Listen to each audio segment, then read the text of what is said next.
Hello, everyone, and welcome to the first meeting of our new teacher and education professional support professional recruitment and retention advisory task force, hereby forever known as the task force, because otherwise it has too many words. And so as we are beginning anew, and we are without a rollover member who is chair or vice chair, I will assume that role until elections. So that being said, this is Kelly Lynn Charles for the record, and I call the meeting to order at 4:03 p.m. Thank you everybody for being in early and on time. All of our live stream is going, and so with that, I will call the roll. And so when we call the roll, I will just ask that you unmute yourself quickly and say here, yes, present. If you're having difficulty, waving and thumbs up will also visually let us know that you are there. So with that, Carrie Finn. Here. Andrew Campbell. Louis Trio. Here. Colleen Paradise.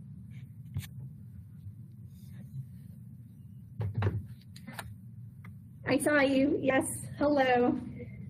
Suzanne Lemire is excused. Jared Kiefer or Kiffer? I can't remember. Please correct me. Here. Kiefer. Awesome. Sandy Ayers is excused. Sherry Spencer.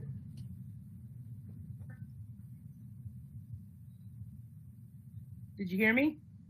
Now I can, yes. Okay. Still working on the camera. Yes. Bridget Perez.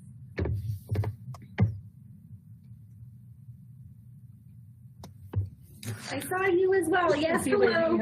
Here. And, yes. Ann Key. Here. Rebecca Tate is excused. Emily Houston. Here. VP Buddy.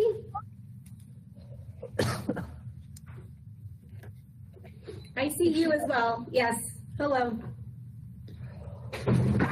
Natalia Callahan. And I see you too. I'm here. Yay, there you are. Esperanza Ramos. No. She may actually be a little bit late today. Marcy Kutzer. Marlon Neal. He's not on yet. And Rodney Bell. Here. Hello, and we do have quorum. Thank you. And I also like to note for the record that we are joined by Senior Deputy Attorney General David Gardner. And with that, I ask that we all please stand for the Pledge of Allegiance. I pledge allegiance to the flag of the United States of America and to the republic for which it stands, one nation, under God, indivisible, with liberty and justice for all. As we begin today's meeting, we would like to acknowledge the Indigenous people whose traditional homeland we are presenting from and where people are joining us from in what is now the state of Nevada.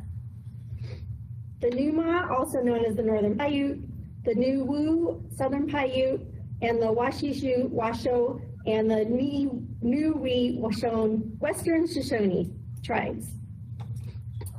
So, as a reminder, the task force reserves the right to take agenda items out of posted order. Items may be pulled or removed from the agenda at any time, and items may be combined for consideration. Should we encounter an issue with quorum, we will consider all action items first. So we are moving to public comment number 1. During this agenda item, public comments will be taken regarding any item appearing on the agenda. So we do not have public comment in the south. Let's see if we have public comment. Do we have public comment in the north? In Carson? I see Christy McGill. See if she can hear us. Christianji, can you hear us? We can't hear you.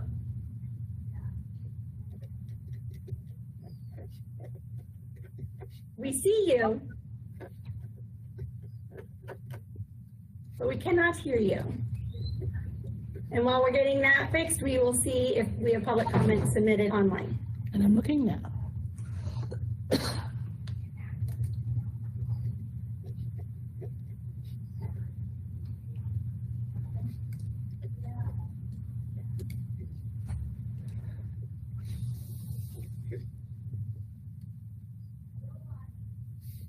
I see no public comment submitted via email. Oh, there we go. I think we can hear Carson City now.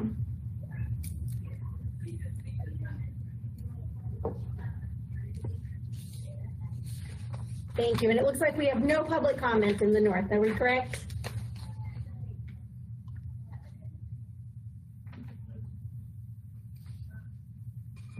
Yes, you are correct. Yay! Thank you. Okay, so moving on to agenda item number 2, information and discussion regarding the welcome and introduction of the task force. So members, I am going to ask that as I call on you, that you very, very quickly, because we have a full agenda today, unmute, tell us your name, your district, and what your role is there, just so that we can get to know everybody we will be spending time with over the next 2 years. So I'm just going to go right down my list. So Member Finn. Hello, my name is Carrie Finn. I work for the Carson City School District at Pioneer Academy and the Health Office as a clinical aide / EMT. Thank you. And Member Campbell. Get my camera, there we go. So my name is Andrew Campbell. I work in Churchill County School District, and at present I teach English. I applied to teach math, and the school district assigned me an English job. So glad to be here. Awesome, we're glad you're here too. Member Trio. Hi, my name's Louis Trio, Douglas County School District. I am a special ed bus driver. Thank you. And Member Kiefer. Hi, I'm Jared Kiefer. I work in Humboldt County at Paradise School. It's a school of 26 students. I teach 3rd, 4th, and 5th grade, 10 students, and I'm a teacher. Awesome. Member Paradise.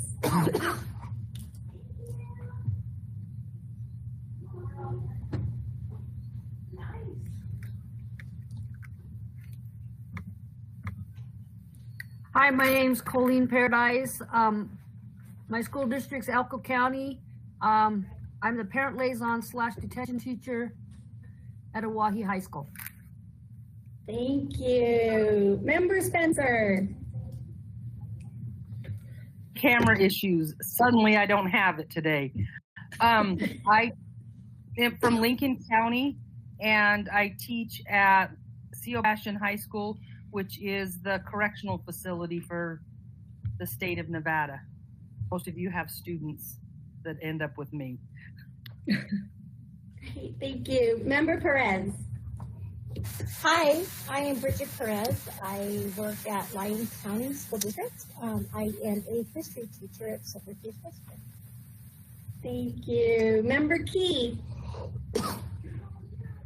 Hi, I'm Ann Key. I'm from Mineral County School District. I'm the IC coordinator, the test director, and the accountability reporter. Nice, thank you. Member Tate, it is good to see you have joined us, so go ahead and unmute and introduce yourself.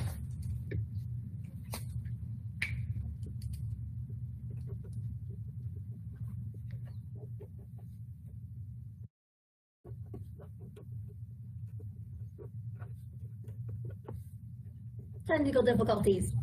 We will come back to you, Rebecca. Member Houston. Hi, I'm Emily Houston. I work in Lovelock, Pershing County. Excuse me, I'm a second grade teacher. Most of my career has been first grade, but primary for sure. Thank you. Member Peabody. My name is V. Peabody, and I work for Story County School District. I'm a second, third grade teacher. Thank you. Member Callahan. I'm Natalia Callahan. I work at Washoe County School District. I'm a GATES itinerant, so I travel between the middle schools to make sure that our gifted and talented students are receiving their services and the schools are in compliance. Thank you. And Rebecca, I see that your mic is unmuted, so let's try again.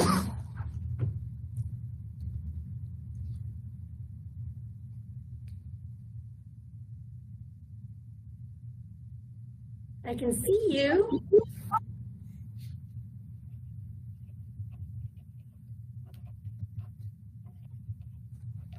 Unmute and then see if it works.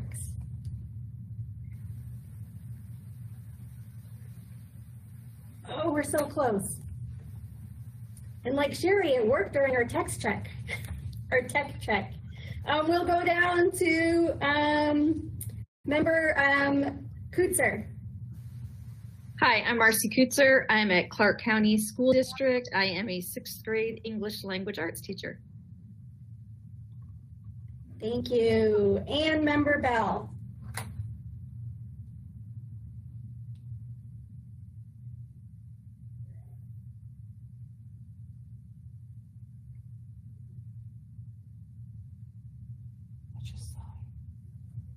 Can you hear me?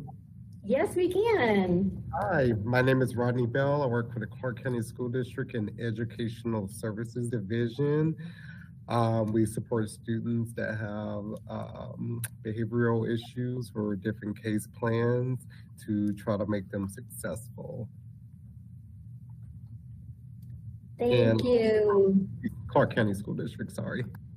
Thank you so much. It was good to see everybody. And Rebecca, if you don't mind, while we're doing our tech diagnostics with you, I will let everybody know that you are an early childhood educator in Nye County.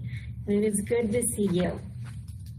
Okay, thank you everybody and welcome. We are excited that you are joining us. So moving on to agenda item number 3, information, discussion, and possible action on approval of the minutes from the January 18 meeting.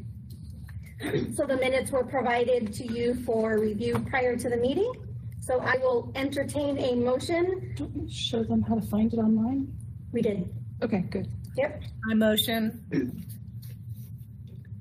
Awesome. And I will ask everybody to say your name for the record before speaking, and then make a motion or second. So do I hear a motion to approve the minutes of the January 18th meeting? Thank you, Carrie. Do I have a second? Sir, for the record, for a second. Thank you, Sherry. So those in favor of approving the minutes, please unmute and say aye. Aye. Thank you. Are there any opposed? Nope. Thank you. Motion passes. So moving to agenda item number 4. This is information, discussion, and possible action regarding the election of the task force chair and vice chair. So I'm going to turn the microphone over to Kathleen Gallen-Collins and super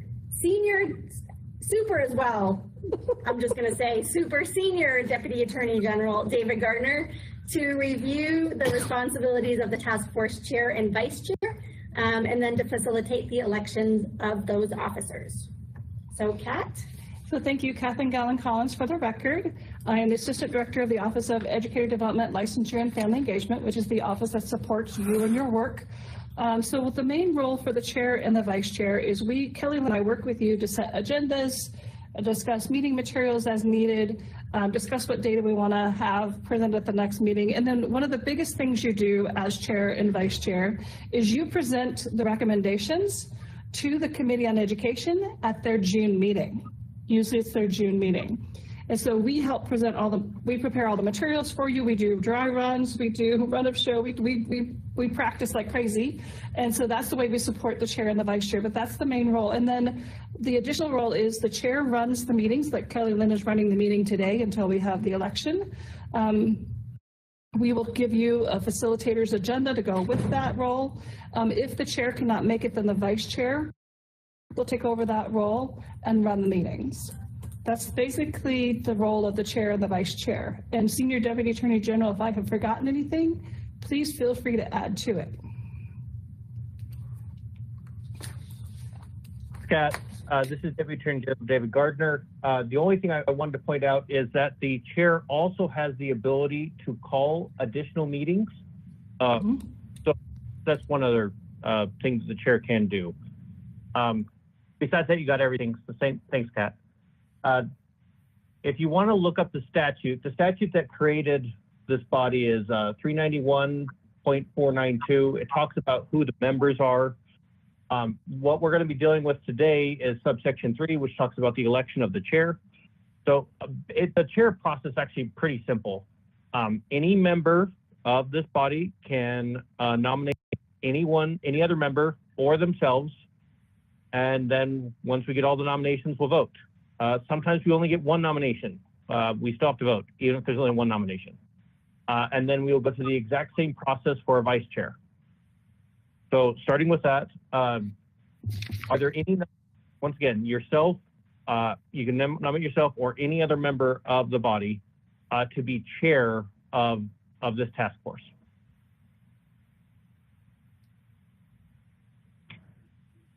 For the record, I would like to throw my hand in to be chair for the committee. And I believe that is Dr. Sherry Spencer. Yes. Okay, thank you very much.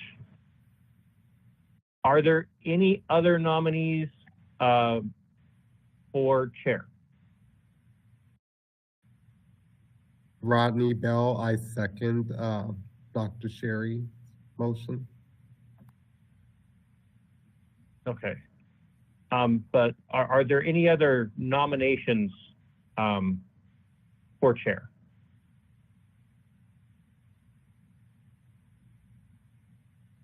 Okay, hearing none. I know we only have one. We still have to hold a vote. So all those in favor of Dr. Sherry Spencer being the chair of this task force, please say aye.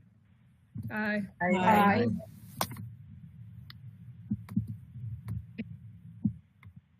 Any opposed?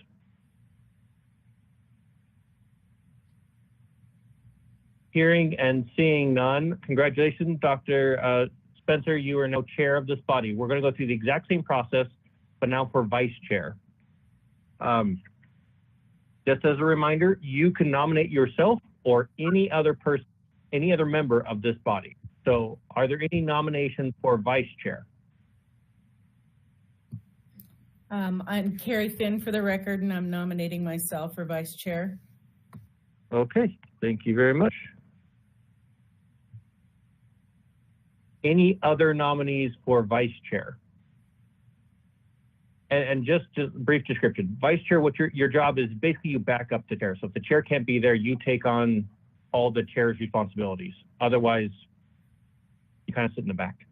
You're just a regular member besides that, typically. Any other nominations? Okay, hearing none. Once again, I know there's only one, but we still have to vote. All of those in favor of Carrie Finn being the vice chair, please say aye. Aye. Aye. Any in opposition? Please say nay. Okay, congratulations. Ms. Finn, you are now vice chair, and I will turn this time back over to Kat. Do you want me to turn it over to you, or do you want me to turn it over to the chair? We can turn it over to the chair if Dr. Spencer feels comfortable, or she can let us run the rest of the meeting. It's up to her. And Drs. Chair Spencer and Vice Chair Finn, I just emailed you the annotated agenda. So it should be in your email right now for either way, if you want to turn it over to us or if you want to take the meeting.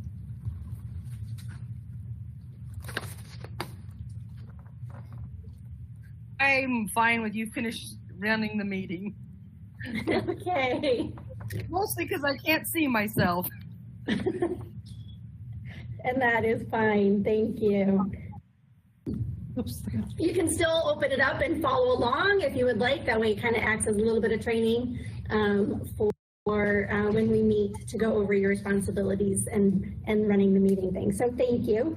And so moving now to agenda item number 5, I am going to turn it number 6. I am going to turn it back to Senior Deputy Attorney General David Gardner for information and discussion regarding their open meeting law training. This is Deputy Attorney General David Gardner. Kat, can you share my presentation, please?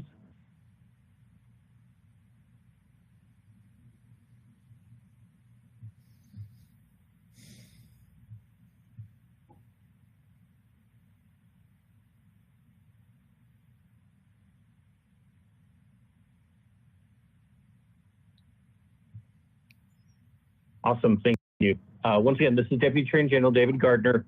Next screen, please. I like to start out open meeting law trainings with the legislative intent.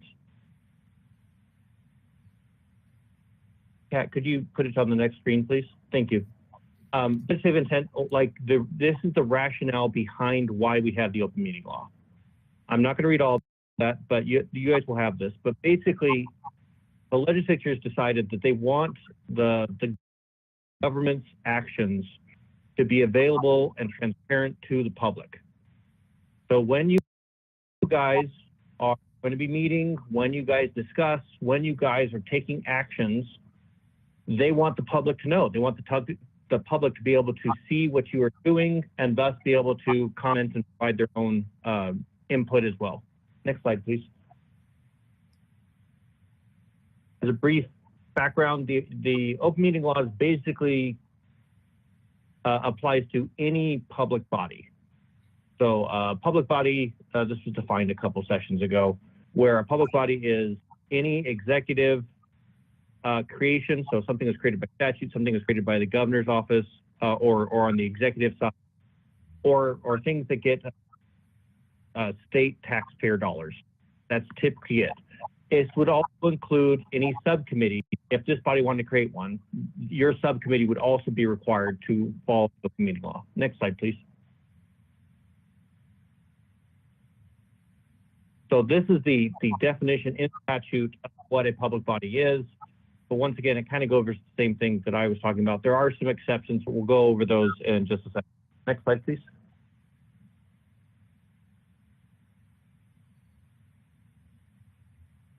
Okay, a meeting is probably one of the most important definitions to know.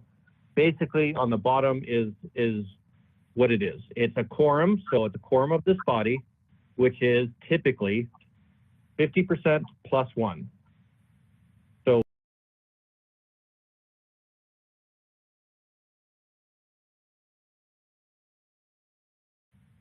So you always just look at the number of people on your committee, and then you'd add plus 1, and that would be the quorum.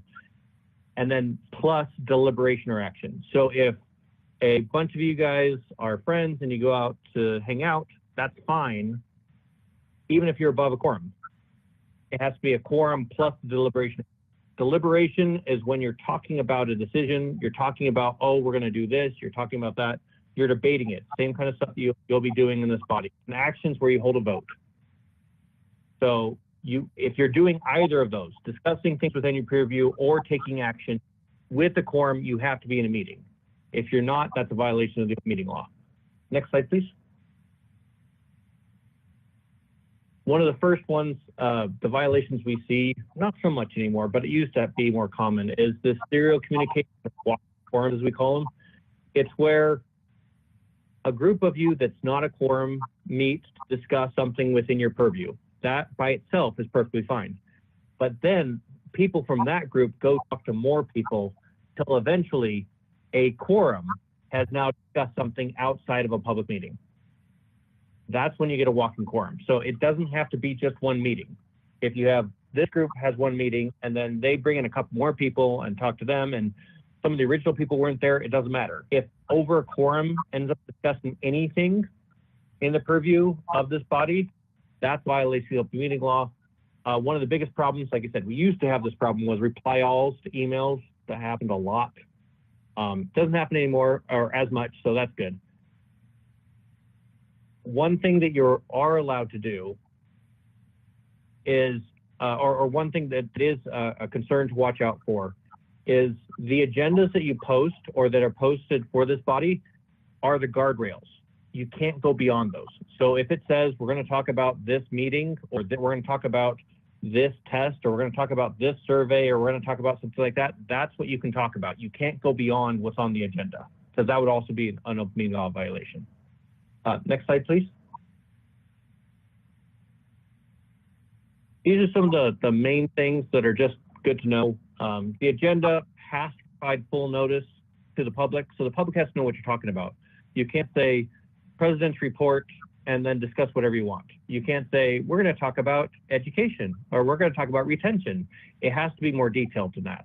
It has to have some ability for the public to be able to see it and then say, hey, I want to be at that meeting. Your decisions, which means your deliberation action, must be in a public meeting. So you guys can't have an agenda item where you're like approving a contract or something, and then you just hold the meeting and then vote. There has to be deliberation and action. Yeah, I think I saw somebody raise their hand. Me. How Okay. long, how much notice do you have to have the agenda posted for a meeting? The agenda is posted 72 hours in advance, so 3 days. Thank you. No problem. And then like we had in this meeting, you're going to have a public comment at the beginning and the end of every meeting. The legislature changed this last session, so if you have a multi-day meeting, this body probably won't. But if you do, you'd have to have an opening meeting, an opening and an ending public comment every day. The materials that you receive, so anything that you guys are going to rely on making your decision are considered supporting materials. Those have to be made available to the public. There's no private information you guys can really deal with. On occasion, there are things, but those are the exceptions to the rule, not the rule. The rule is that everything's available.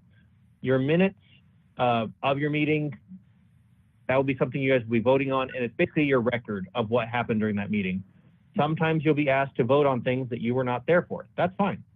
There's no problem with that. Sometimes we have boards where we switch out everybody and have them vote on the last set of minutes. That's fine. Another one I like to put on there just because I thought it was funny. You can't purposely make your facilities too small so people can't attend. That has happened. And the courts got mad at them for not doing that. It was an open meeting law violation for purposely putting their meeting in too small of a place. Next slide, please. Clear and complete is talking about the agenda items. When basically the easy rule is the more controversial the item, the more specific you have to be. So if this is something that a lot of people are going to want to talk about, you can't hide it in some legalese or in some really vague description. You have to talk about it very specifically. So once again, the public knows what you're talking about and they can say, hey, I want to be there. One of the concerns, like I said, is when you have member comments or reports, doesn't mean you can't have them. It's just those tend to be informative only, not really deliberation kind of discussions. It's more one-sided. If you're going to have member comments or reports, it's that person providing information and everybody just kind of nodding along. You can't really discuss it. One thing that you'll notice happens a lot is you guys will be holding a meeting and somebody in public comment will bring up an awesome thing that you really think is important to discuss. You can't discuss it until you agendize it for a future meeting. Once again, the agenda limits what you can talk about during that meeting. Next slide, please.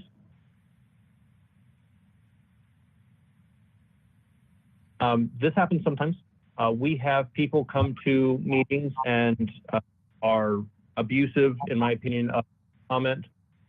Unfortunately, there's not a lot that can be restricted for what they can say. You can't, if they say something you don't like, you can't stop them. If they're saying something that is critical of you, you can't stop them. If they're saying, you can't make it also super difficult to have them sign up.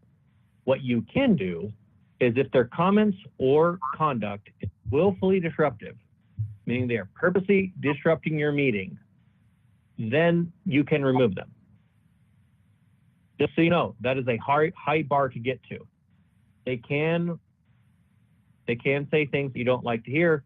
They can criticize you. Those are all allowed, and you cannot stop them. You can limit public comment. It's in the law, it says reasonable time. Usually most people do 3 minutes, most public bodies.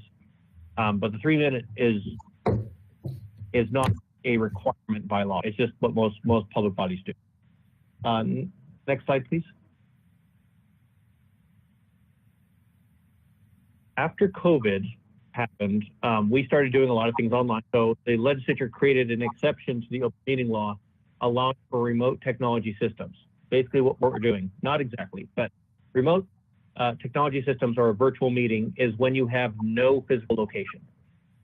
So when you have no physical location, you have to do a couple different things. Mainly, the biggest difference is that you have to put on your website all the supporting materials. When you do a regular public meeting, you have a physical location like this one. Even though most of us are online, we have 2 physical locations that people can go to, meaning this would be considered a regular meeting, not a remote technology meeting. Next slide, please.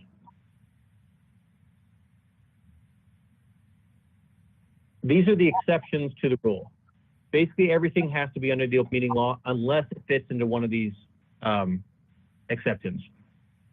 Closed meetings, you can have them for a couple reasons. One, to discuss the character of somebody or their professional competence. There's some exceptions to that one. If there's an emergency, you can hold a meeting without the notice. Just know the courts will look at that as an actual emergency. It's something like the world is burning up. We had an earthquake and we have to do now. I don't have days, I have hours to make a decision, kind of thing. It has to be an emergency. And then there are non-meetings, meaning that you don't have quorum, you don't deliberate, and you don't take an action. So social functions, if a lot of you go to the same social function, that's great. Just make sure that if there's a quorum of you, you guys don't talk about things in your purview. You can talk about anything else. Talk about the Raiders, talk about the Wolfpack, talk about whoever you want. Just don't talk about anything in the purview of this body. If there's a quorum of you, talk about it. If this body were to be sued, or if there was a potential for litigation, we could have an attorney meeting where I would just kind of go answer your questions, that kind of stuff. Trainings are allowed to not be subject to the open meeting law as long as they are not. There's no deliberation or action, meaning basically it's one-sided. It's, hey, we're going to train you on this, and if you guys listen, you don't really discuss it. And then another one that is allowed is if you're at a meeting and you're like, agenda item 6 just isn't going to work today, we're going to move to the next meeting, that's fine. So those are pretty much the exceptions. Next slide, please. The next one we're going to go over is some of the violations. If you take an action in violation of the open meeting law, it is void by law. That's the citation to it. The Office of the Attorney General, that's the OAG. We have the responsibility to enforce the open meeting law. That means we can subpoena. That means we can investigate. That means we can sue. All those things the Office of the Attorney General can do. So people will file open meeting law complaints. We review them and we provide an analysis. We end up making a decision, and then if we decide something has occurred, then we can take an action. This body, if you're told that, we would tell you basically to correct the action, which is usually hold the meeting over. So whatever action you took in violation of the open meeting law, we'll tell you, hold that meeting again, hold that item again, and do it correctly this time. Next slide, please. The Office of the Attorney General is not the only person that can enforce this area of law. If we decide that we don't want to do it, or there's a certain amount of time that we don't take action, a person who is at that meeting can try to enforce themselves through their own lawsuit. There are criminal and civil penalties applying if you knowingly violate the rule. There is this nice little carve-out safe haven thing that we do, which is that if I screw up and I tell you guys everything's right as rain, but I mess up and I was wrong, you guys cannot have criminal penalties or administrative fines placed on you because you were listening to me. So if I screw up, you're still safe. Next slide, please. I like to separate out the most recent changes just because they change every second a little bit. So regulation hearings cannot be held virtually. There has to be a physical location. For multi-day meetings, like I was saying, they have to have public comment every day. This is something, some of these things we already did. We just took them as an interpretation. They just put into statute. For example, when we look at quorum, we've always looked at the amount of people who are actually on the body. So if there's a bunch of vacancies, the quorum shrinks, the number shrinks because it's based on the people the seats that are actually filled versus the total number. But the Office of the Attorney General has been advising our clients of that for years. Another one is only voting members are considered for quorum. Once again, that's something we've been doing for years. And for virtual meetings, once again, a virtual meeting is typically a meeting that does not have a physical location. You have to read something so that the public knows how to make public comment. So those are the big changes. There wasn't a lot of changes this last session, but those were some of the changes. This next slide, please. This next slide includes further resources. The Office of the Attorney General, we put all of our stuff online. There's actually an open meeting law manual. It's up there online. Anybody can read it. You can look through it. It has sample forms. It has the answers to a lot of questions. And so that's available. Next page, please. On the next page is my contact information. You can feel free to contact me if you have any questions. Email, to be honest, is the easiest because I never know if I'm going to be in a meeting or not.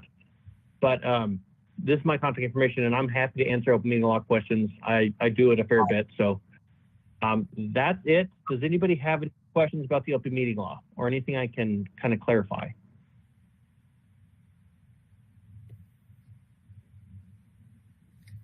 Okay, hearing none, I'll turn it back over to you.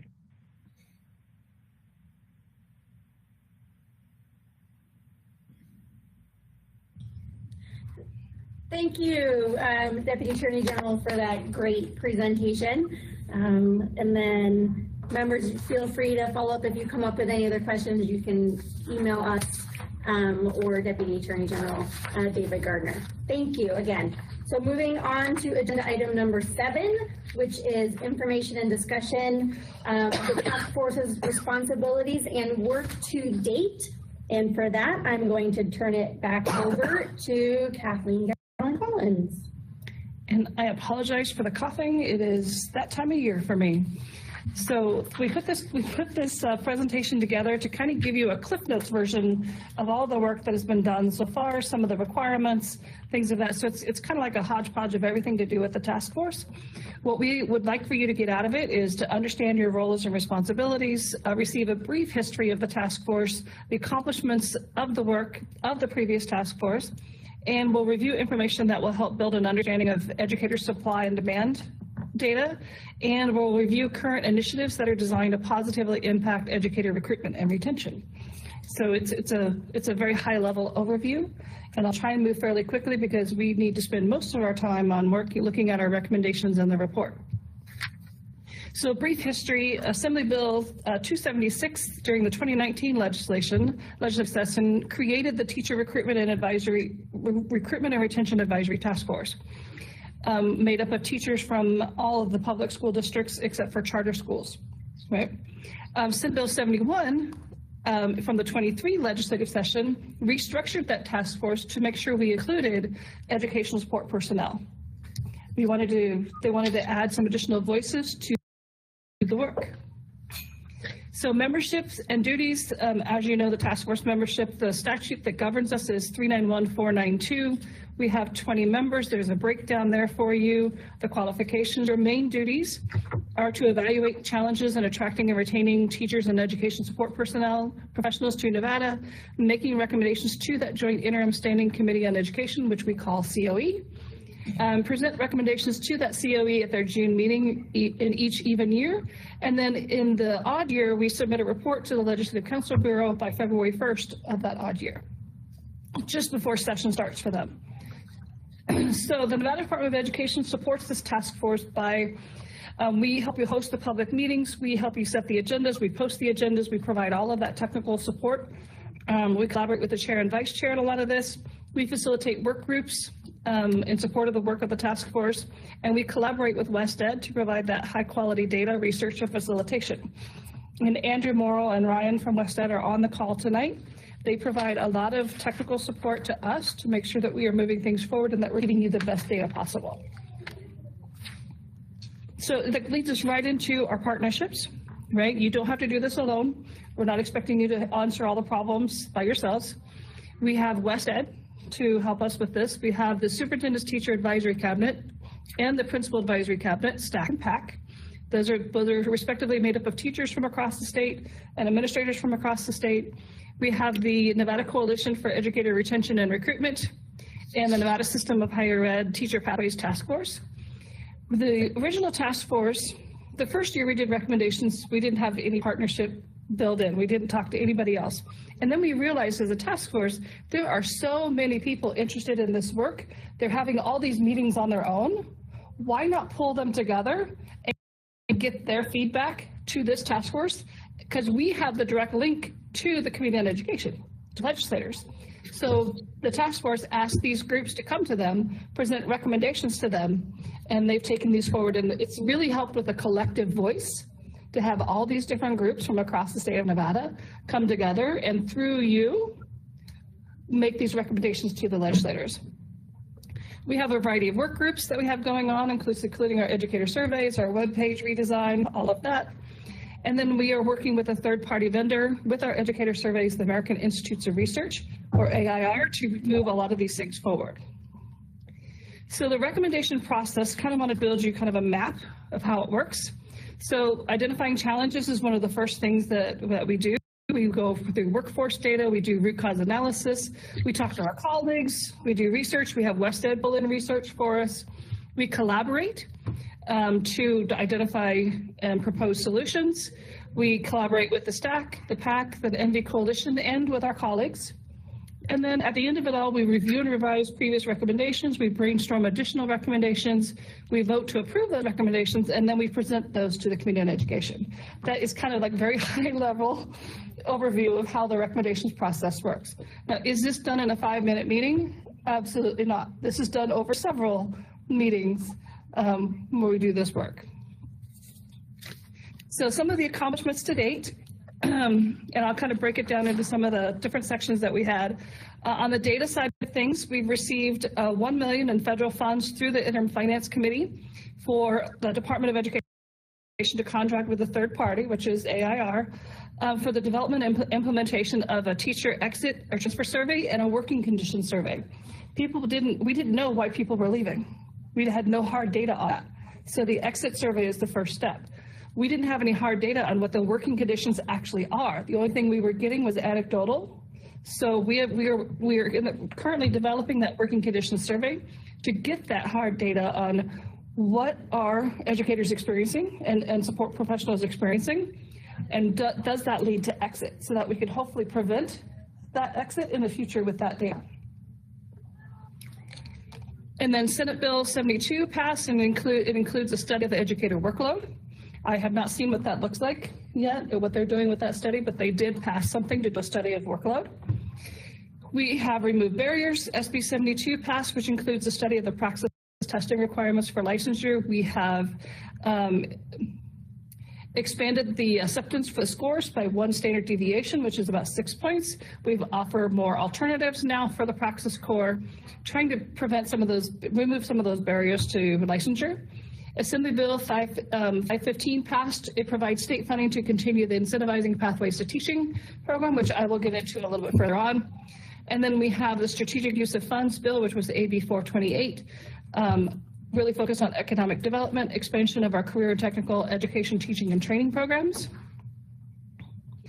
And then we have our increase of allocation of funding to supporting the educator pipeline, retention incentives, career ladder options, and other resources listed in some of these bills we have here. And I will say that the bills may not have been the exact recommendations from the task force, but I will say that the recommendations from the task force influenced these accomplishments.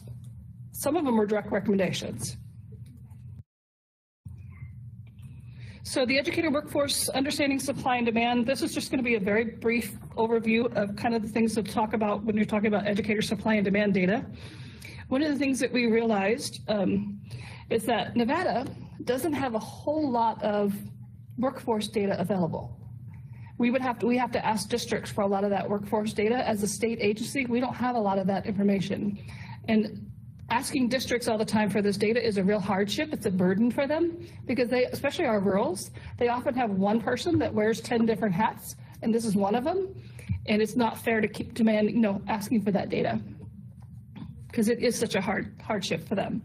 So I love this picture. This is a sample of a presentation that was put to the task force by West Ed. And its perspective can make all the difference. Like if you're looking at things too closely, you're not going to be able to see the big picture. So one of the things we focused on as a task force is really backing up, looking at the big picture, looking at the statewide picture, digging into those root cause analysis and really seeing it for what it is and not just the little bitty pieces. So an elephant can look like a lot of different things until you back up and really take a look. So the teacher supply and demand information, there's several different demand models that exist. Almost all of them include an analysis of sources of new supply, like what are the pathways? What is the movement within that pathway, like how many people are transferring from school to school or district to district, things like that. And then the number of teachers that are actually needed to fill those classrooms. Here's one way to represent it. You have the teacher pathways. You have recruitment to profession. That's getting all those newbies in and getting them into our district, getting them into programs, getting them into ARL programs or traditional programs, making them want to become teachers. And then we have recruitment to employment. Those could be our folks that are, maybe they're coming back from another state, reciprocity. They're moving in from another state. We want to employ them. Some of them may be retired and we're hiring them back into a classroom. And then there goes to the blue triangle there, which is currently employed, which is all about retention. We like to say that retention is the new recruitment. Because if you really have a good working condition in your district, in your school, you have a positive school climate, you're not going to have any trouble with the recruiting to your school because you're retaining your folks and they're going to talk to other people about what's going on in your district and your school and they're going to say, come work for us. And then all that's balanced out with what are the actual needs of the district? How many students do you have? What are your class sizes? Things of that nature. Here's a different way to kind of look at it. It breaks it down a little bit further. The teacher supply, teachers retained from previous year, newly certified, they're from ARL programs that are migrating in from other states. And then you might have a reserve pool. Like, did you know that as of a couple of weeks ago, we have 15,000 educators with a license in the state of Nevada that are not currently in an assignment that we know of. Now that data is not, again, that's static data, but there's potentially 15,000 teachers out there that could be recruited into a position right now. Now, we don't know if they've moved out of state. We don't know any of that, but that's a number to take a look at. So this is just another way to kind of look at recruitment and retention, supply and demand data, the way it looks. And then we're still breaking it down further into recruitment to profession. This is into our higher ed programs, our ARLs. A lot of districts have a grow your own pathway. Some of the things that we are doing around recruitment to the profession, we have Teach Nevada scholarships. We've had that been going since 2014, 15, I think. Incentivizing pathways to teaching, which was something that we were doing with federal funds. We now have state funds to continue it. It pays for those last few credits of coursework for a person going into teaching, and it gives them a stipend during their student teaching. So you don't have to quit your job or work nights to complete your student teaching. The Teacher Academy College Pathway, which is AB 428, is a lot of the career technical teaching and training programs. The Grow Your Own programs, we provide some additional funding for. Reducing barriers to licensure, some of the things we've done around this initiative. And then the educator licensure webpage redesign, trying to make information more transparent, easier to find for our folks. And we've been working with the work group on that. Something that we've done around recruitment to employment. Again, recruitment to employment is those that are maybe prepared in Nevada and they're new to the profession, getting them to take a job in Nevada. Teachers that are new to the state, and then even our out-of-country recruitment, even those on J1 visas. So some of the things that we've done around recruitment and employment is the Interstate Mobility Compact, allowing reciprocity for people coming in from other states. The Educator Licensure webpage redesign, again, is designed to impact that. SB 434, it removes substitute teachers from the list of employees that are not eligible for PERS. So now subs are eligible for PERS. So that could potentially maybe give us some more subs to help fill in for those when our teachers are absent. And then various hiring incentives. For those that are currently employed, some retention. What we mean here is teachers that have retained within the state, they're not necessarily within a district or a school. And then new teachers are new to profession and new to the state.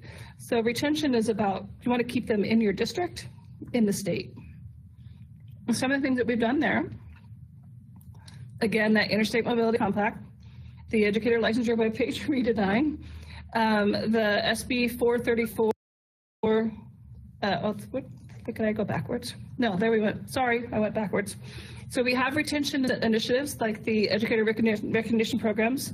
We have 14 different recognitions or awards, school administrator recognition. We have 1 education support personnel recognition and 3 school and/or district recognitions. So are we there yet? No, we have room for growth, but this is a start. We have ways we're elevating educator voice through public councils and task forces such as yourself. You now have a very powerful voice in the state of Nevada. You reach out directly to our Committee on Education. That is a very powerful position to be in. We have superintendent's, teacher, and principal advisory cabinets, and we have a variety of work groups. Our office definitely believes, and I think the department absolutely definitely believes, that we don't do something to you, we do something with you. We are all part of the solution. We have helped to fight for increased funding to education. We have the Teacher Advancement Scholarship, which is specifically for those teachers that have been with the state for 5 years and they want to get a master's degree in education or related field. The scholarships can help pay for that. And then we have the variety of educator surveys where we elevate all educators' voices to help make informed decisions regarding recruitment and retention in the state of Nevada. I do have on this slide a couple resources for you, the task force webpage, and then the full presentation from the April 8th, 2022 meeting in which that supply and demand presentation was made. And then going back to what we wanted to get out of this, we want to make sure we understood the roles and responsibilities. We get a very brief history of the task force, review some of the accomplishments and the work of the task force to date, receive information that will help build an understanding of that educator supply and demand, like what is recruitment to profession, recruitment to employment, what is retention, and then review of some current initiatives that are designed to positively impact recruitment and retention. And we have a spot for questions, and then here's our contact information, Kelly, Lynn, and mine here. So I know I did that pretty quickly, but do you have any questions on the work that you all have done so far?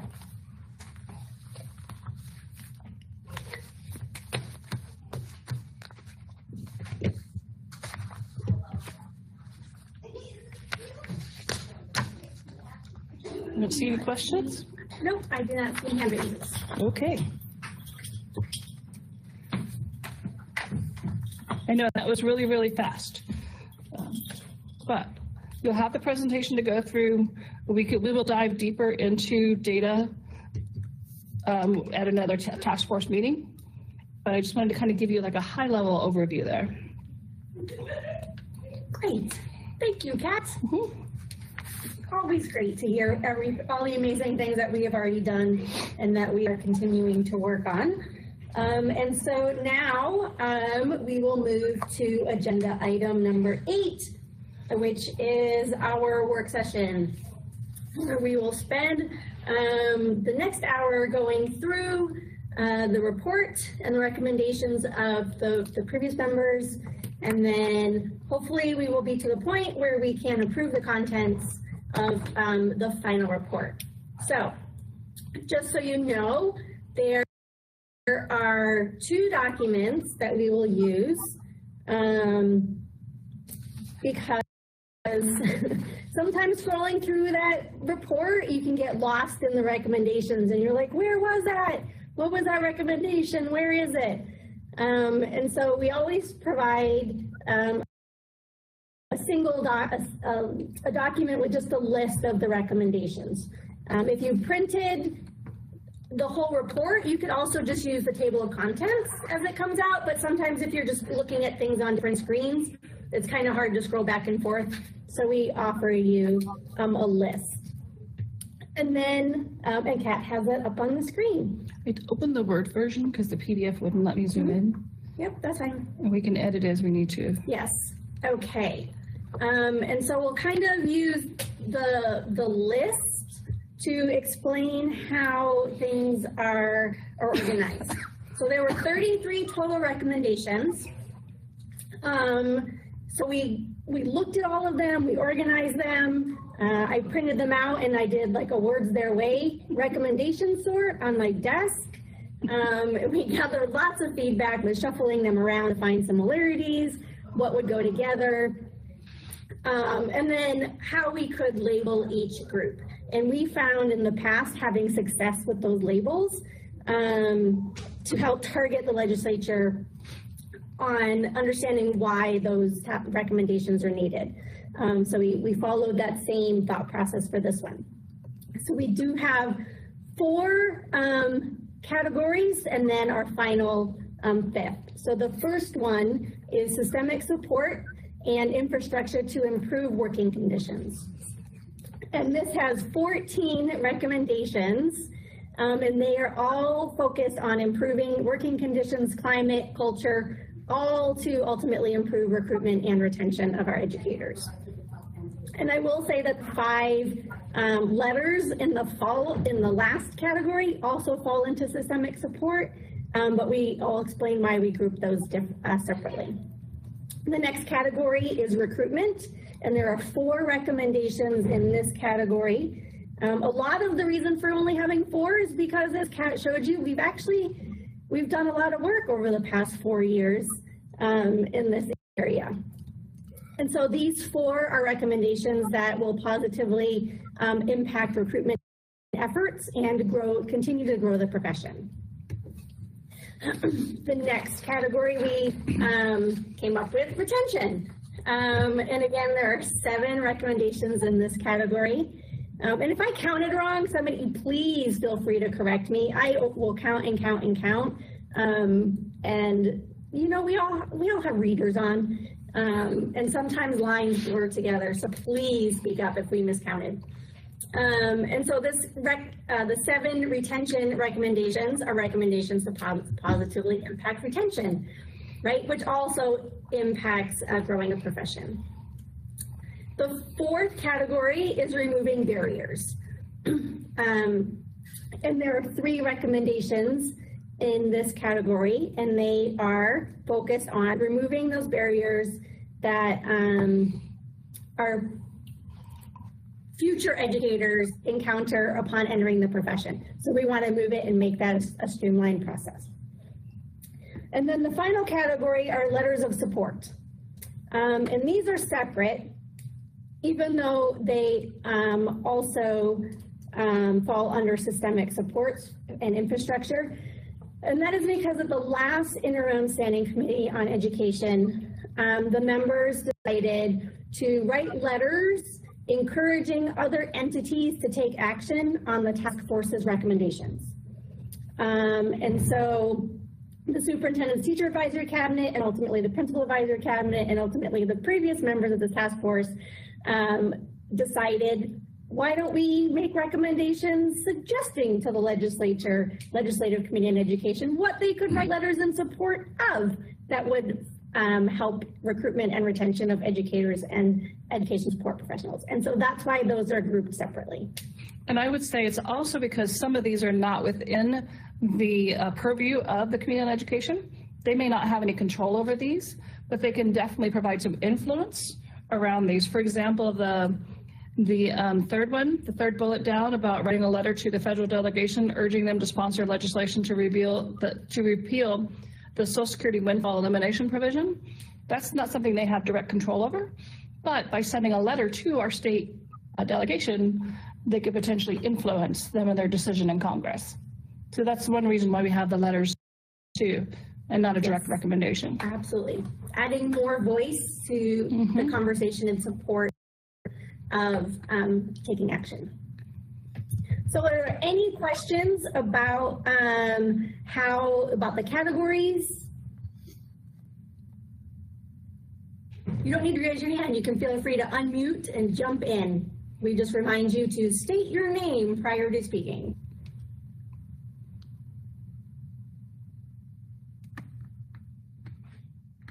No? Okay. Then we will move on. You will notice that on this list and in the report, the recommendations are not numbered. Again, we have learned from our past draft reports, and at the last task force meeting, no decision was made as to whether the members and the task force wanted to rank in priority the recommendations. So, you know, for example, in letters of support, if you feel that the one that Kat just mentioned, writing a letter to our federal delegation, is more important and you would like that one to be first and rank that as the first priority letter recommendation or letter of support, we can absolutely do that. And so they're not numbered in case you wanted to rearrange them. It just makes it easier to number at the end. Otherwise, sometimes we end up with 5 number 17s. Well, and something that Kathleen Gallen Collins, for the record, something that we've done in the past, the task force has not prioritized before, but there has been some discussion about the possibility of prioritization. We've done them alphabetically. You know, that's, I think, what we usually do by category, alphabetically by category. But we can organize them any way that this group wants us to organize them. And so feel free to make recommendations on what you want to do with these. Yes. Okay, so that's why it's also easier to have that single list document that Kat is showing on the screen. So now do we want to move into go ahead. Was that Sherry? Oh, well, I was going to say, Dr. Spencer, for the record, I wouldn't mind seeing them put in order of what we think is maybe what would be beneficial. I don't know that even because the last task force, we didn't, like, I don't think legislature looked them in order of what we thought was important, but it might be, it might be useful to us to say, what do we want to spend the most time on? Because some of them, I mean, just have been doing this for a little bit. There's some that you know they're not going to get to, so if it's at the top, maybe they skip a couple. Does that make sense to everybody?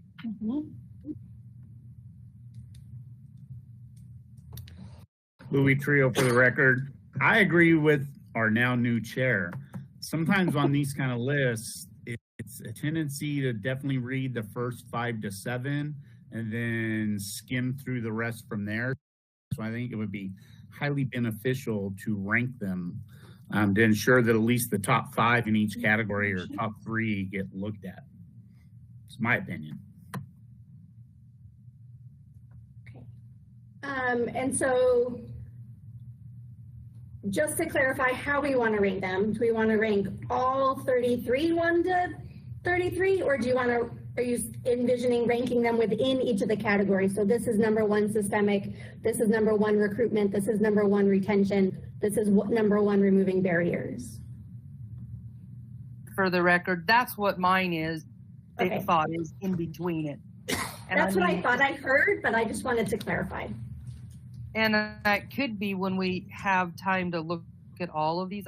I printed them out and I left them on my desk at work.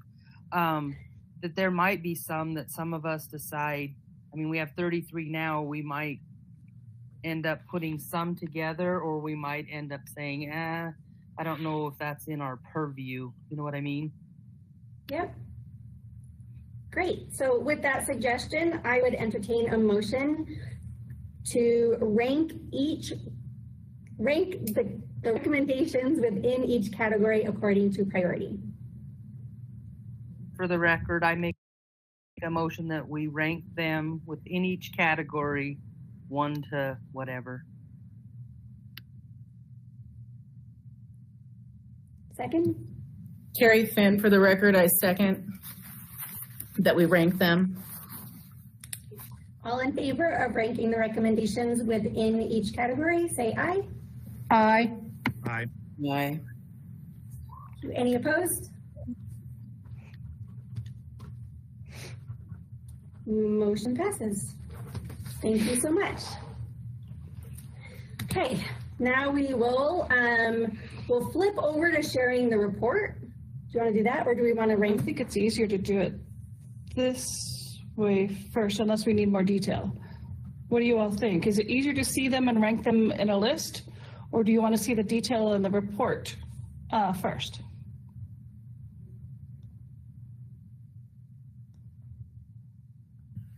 Well, I'll say this. This is Jared Kiefer from Humboldt County. So I've read through most of them, and I've looked at the report a little bit, and I know that the report is color-coded, but it looks like ones that have issues versus ones that have the green that say that they are, what does it say? Move forward to the report. Do you guys know what I'm talking about? Yes, absolutely. So Kelly Lynn Charles, for the record, that's not actually the report. Those were the recommendations from the last meeting and the notes from them, the members. Okay. I can show you the report. Yeah. So the report is the large 23-page.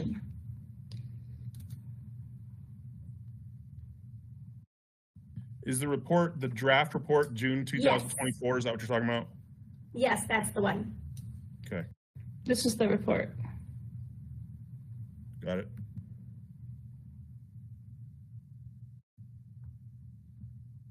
For the record, I vote that we work on the shorter sheet. Perfect. Okay. That sounds good to me. Feel free to refer to the report for more details, and if you need us to share it on the screen when we get to that point, just ask and we can flip back and forth. So we will begin the conversation with systemic support and infrastructure to improve working conditions. Are there any that you see needing to be at the top? More towards the bottom, we can begin with that one. Or if there's any that you need some more explanation on, that we can share some more details for you.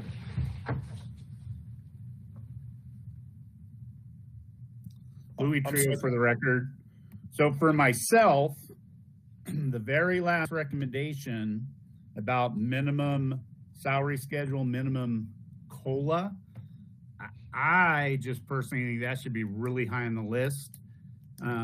As someone who does negotiations, many of the districts start at 0, and it seems like a lot of these issues have to do, I mean, the reality is the more money we make, a lot of these issues go away. I think it helps on everything. So to stick some of these districts with some minimum requirements seems like a pretty important thing.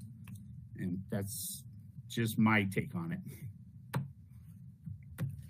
The record, I will say that we did have that on there last year also, or something to do with that, and it was helpful. I think it should be up further also, so I'm okay with that. As far as the first one goes, I know we're going to jump around, I'll make you guys crazy, but the first one talks about the allocate funding to improve the image. So this is more like, you know, the billboard selling something. I know that last time the legislature didn't think that was a good idea at all. I mean, they didn't even discuss it. Funny thing about it was all the recommendations we got from these other boards that they showed you, the boards that we worked with, all of them, all 4 of them, that was their top thing, was getting, you know, material out there saying what the state can do for you to become a teacher, and changing the, what's the word that I want? What we look like as teachers, and how we're viewed and stuff. So if anyone wanted to know like why that's on there, it is kind of like all of the other people that we talked to, and the last time we met, that was their number one concern. Those are just my thoughts. Plus, This is Jared Kiefer. I also, go ahead. That was the first one I read that I thought should go to the bottom of the list. So I'm glad you spoke up on that one, because I'm sitting there looking at it trying to think, what does organizational imaging mean to me? You know what I mean? Like, I get imaging of teachers, but so you're saying that other boards that you work with are saying that. So trying to build up the image of a teacher as a great profession, is that what they're trying to do? Instead of the negative, Spencer, for the record, sorry. Instead of the negative connotation that kind of is permeating Nevada right now, that we get more of a positive. And one of the things that we talked about was the fact that maybe you're interviewing a teacher and the kids in the classroom to show what it could look like, and this could be you, and the Department of Education has worked to get money to help you to get that far, kind of a thing. So, I mean, I don't think it's a priority, but I think it's something we need to work on. I think that raising COLA will also help with that. Like if we, when we sit down and say, this is what we can offer you, I think the cost comes up quite a bit.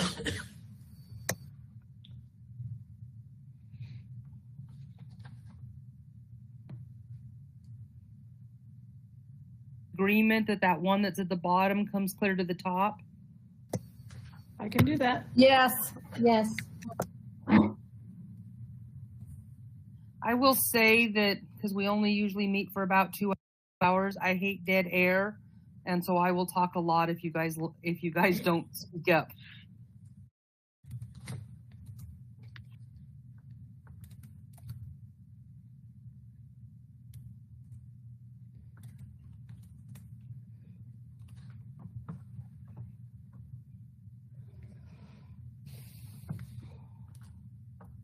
Okay, other recommendations to tackle. Louis Trio for the record. So I got a question on the 6th one down.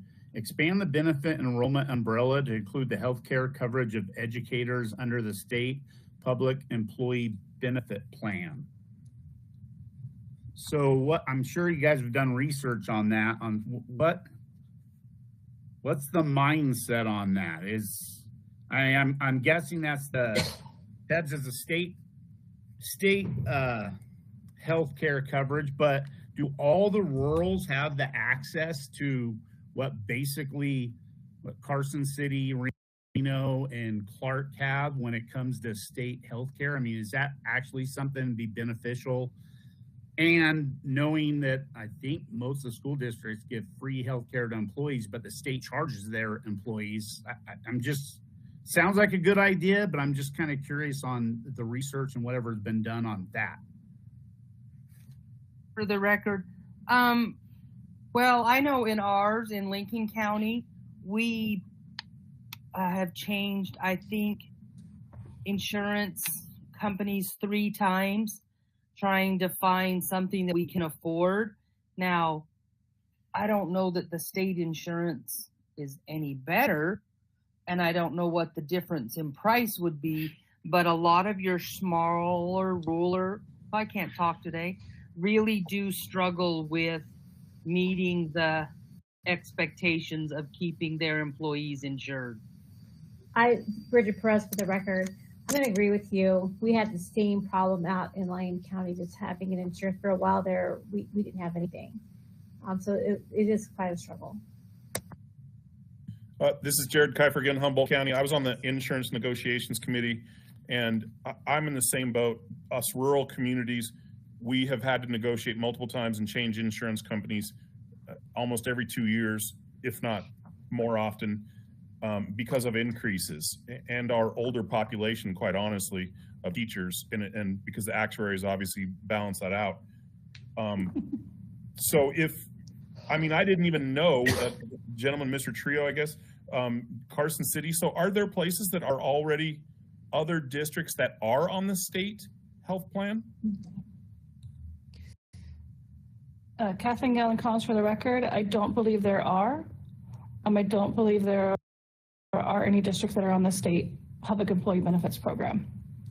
Okay, and to clear up one other thing, I know that probably many of the districts do cover the employees' cost of the insurance, but our district, the superintendent and the board have always made it clear that they do that. But if it increases to a certain amount, they will not continue to do that. They will continue some, but not all. So. And Kelly Lynn Charles for the record, and that was the intent behind this one, is to stabilize the costs and the premiums and the benefits, so that educators have the peace of mind. So as a group, do we wish to move this one up? Can I ask the question? Yes. Emily Houston, I'm wondering, how does that extend to like family? Is this just in regard to the actual employee, or will that then affect insurance costs for family? Great question, and that would be part of the negotiation, just like you negotiate for the healthcare plans that you have now. This would open the enrollment so that districts could negotiate to go onto this plan instead of. Okay, Emily Houston. Yeah, I asked, my district, I know if you had your spouse and kids on the insurance plan, it's almost $1,800 a month.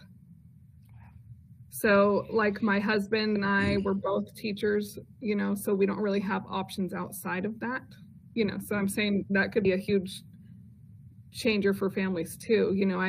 My sister's husband recently moved away from the district to work at the mine because they could get, everybody insured for, $100. So I hear a few members saying that we need to move this up.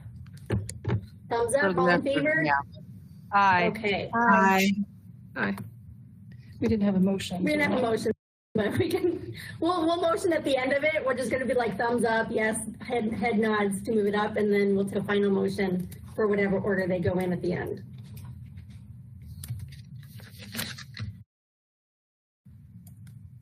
Oops.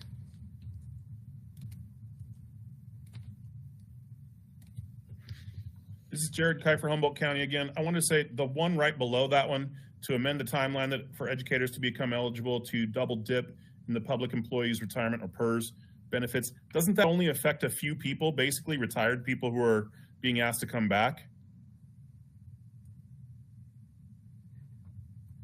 Kathleen Gallen-Collins for the record. Yes, I don't know the number of people that are actually double dipping on the retirement, but what happens is they retire in May and they want to come back and start working the following school year in a critical shortage area, because they can only come back in a critical shortage area where we have severe shortages. And those students have to have a long-term sub until that they've worked out when they get their first retirement check, which is usually several months in. If I understand correctly, most of them don't actually get to start in the classroom until mid-fall or later.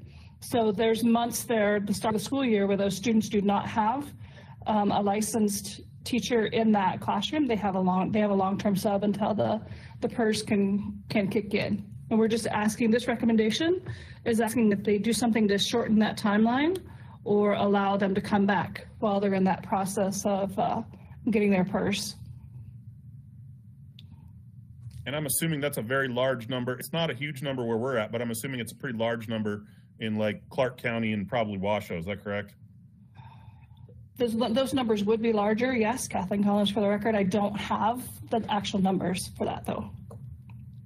The reason I ask is I'm just thinking that by the numbers itself, that should be lower on the priority. Not that it's not a priority, but I don't know. Emily Houston, I agree. I think it is important, but also there's other items I'd like to see ahead of that. Louis Trio for the record. Also, with the thought of it being lower, that's part of the PERS system. So isn't the PERS where you come back in, that's statewide, right? It's state employees, county employees, it's everybody. So I think that timeline is for everybody's the same. So I'm not sure that this is even something that recommendation would have to be statewide, right? So I mean, I definitely think it should be lower.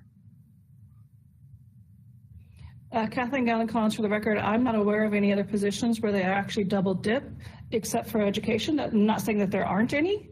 There could be. We're just not aware of anywhere they double dip except for education because they have to be declared as a critical shortage area in order to actually get hired back once they've retired. Louis Trio for the record, my wife was a 30+ year employee of the state and she double dipped. Okay. Just so you know. She Yeah, worked for thank you. about 3 That's years very after she helpful. retired. Yeah. So Kelly Lynn Charles for the record, which recommendations would you like to see above those two then? Emily Houston, I'd like to see number 6, return the PERS service requirement from current 33.3 years to 30 years of service. So for the record, I agree with that one. Where does she want it? Recommendation number 6. Yeah, right. PERS. That's done on recruitment though, isn't it? Is it? Am I on the wrong? That's Yeah, under. is it? I don't know. Maybe my forms got mixed up though. I thought it was number under. That one's in the recruitment section. Okay, how many do we have for the what is this? The We're retention. in systemic supports and there's 14. Oh, that's what I thought it was in.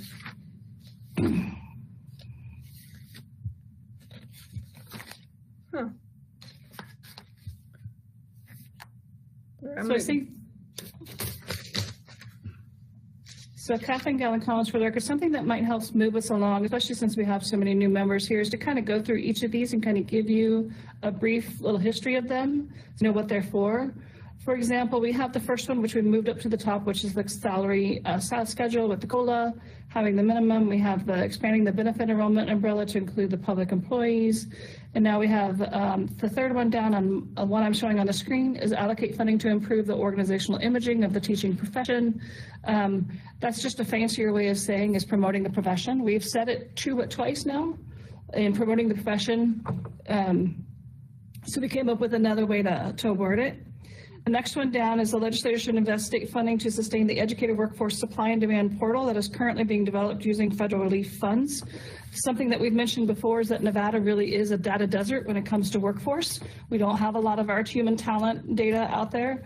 And what this is doing with our federal funds is it's giving us a data dashboard to help us have a better idea of what our supply and demand issues may be and helping us see what we're getting in, what is moving out.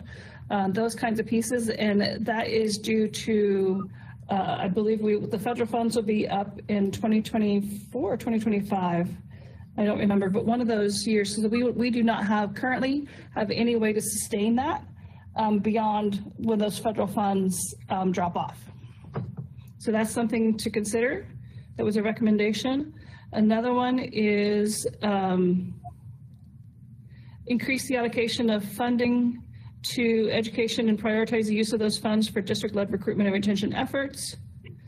That's pretty self-explanatory.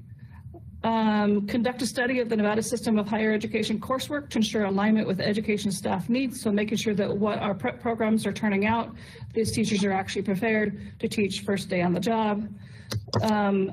The next one down is allocate additional funding to education and prioritize the use of those funds for mentor programs, including but unlimited to salary, stipends, and training for mentor educators.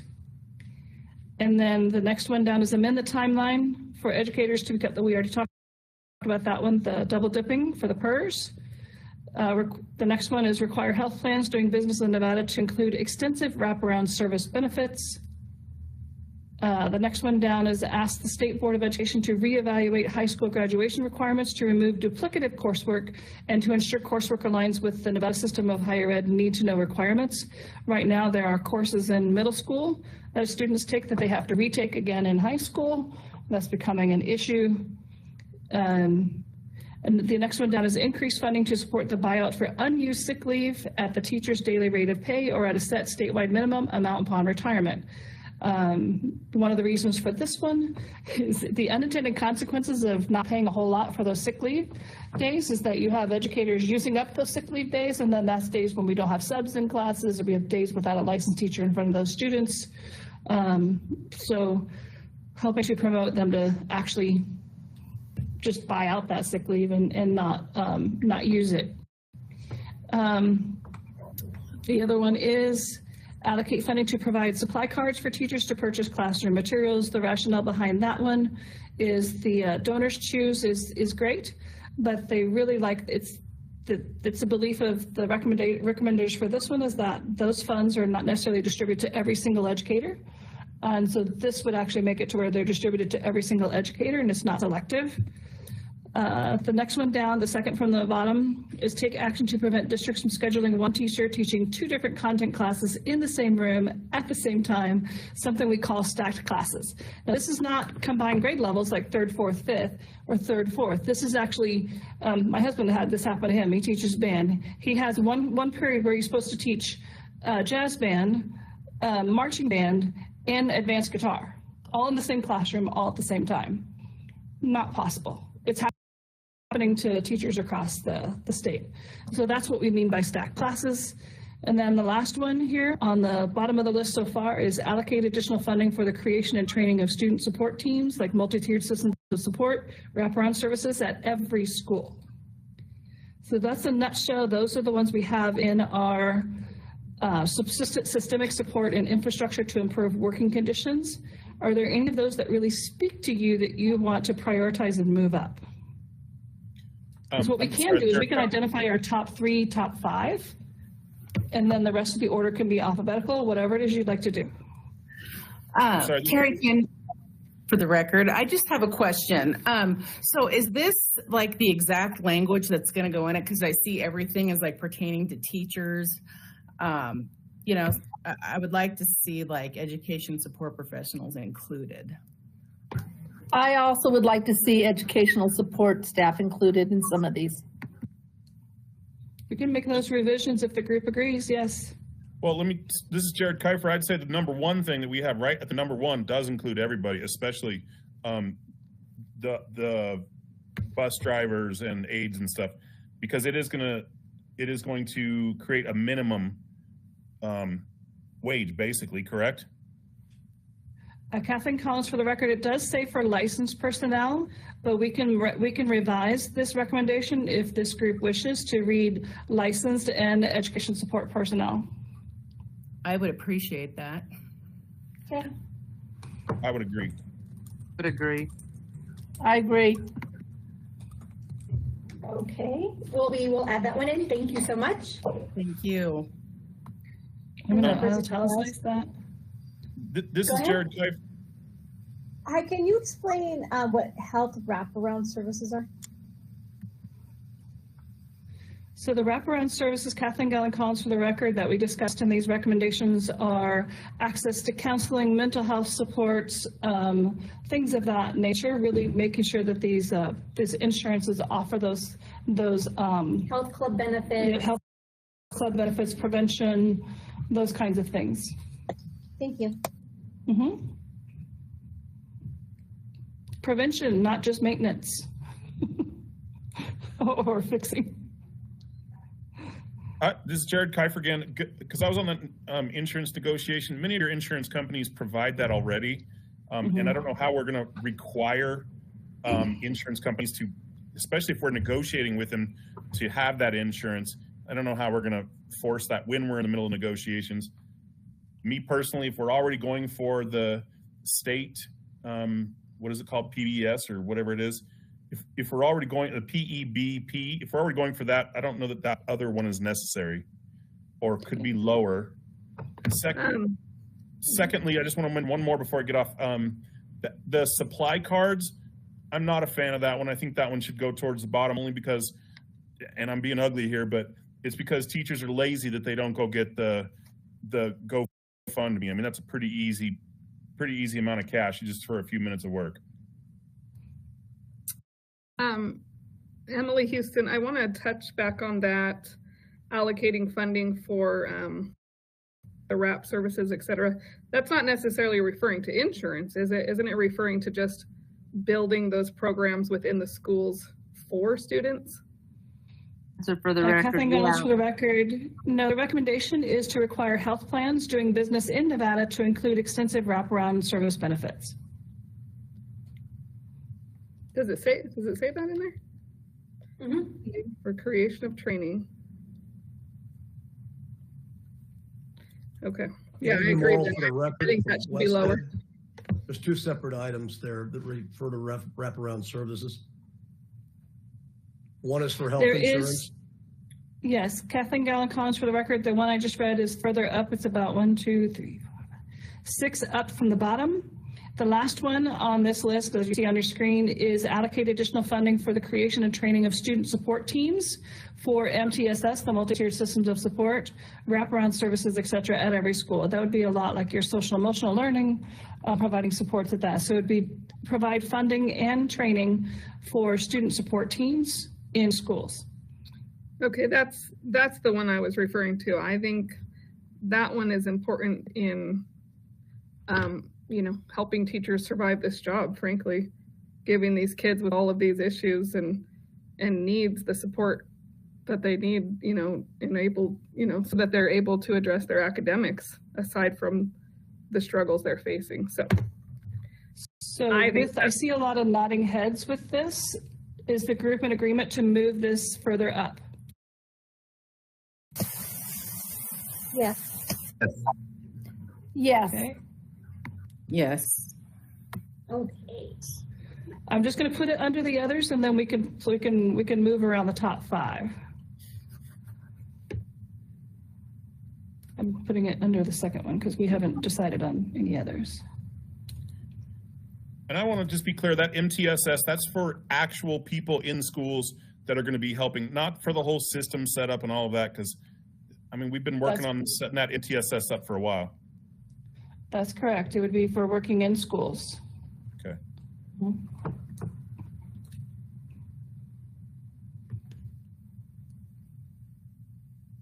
Emily Houston, what do you guys think about the buyout for unused sick leave? Louis Trio, for the record, I think that needs to go up and it needs to change. We need to add support staff on that one as well. That's a huge one. I think that covers a lot of ground to where it really keeps more people on the job more because it incentivizes to save that stuff. Emily Houston, yeah, I hear all the time, I'm just going to take my days. It's not worth it in the end, right? So. I will say our district at our last negotiations bumped that up quite a bit. And I think it is making a difference. So I think that is a valuable thing. I don't know if that's a district by district though, or if that's something we go to the legislature or a recommendation. I don't know. For the district that just did it in negotiations, was that for classified or just certified? Both. For both? Okay. Yes. And what district was that? Humboldt County. Okay, I'm going to check the wording on that. Thank you. Mm-hmm. Okay, so we have 5 that we have moved up. Are we moving this one up? Yes, they would like to move that one up. Okay.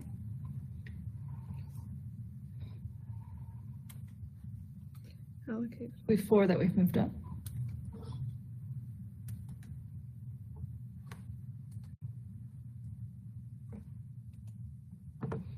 Unless I'm missing one.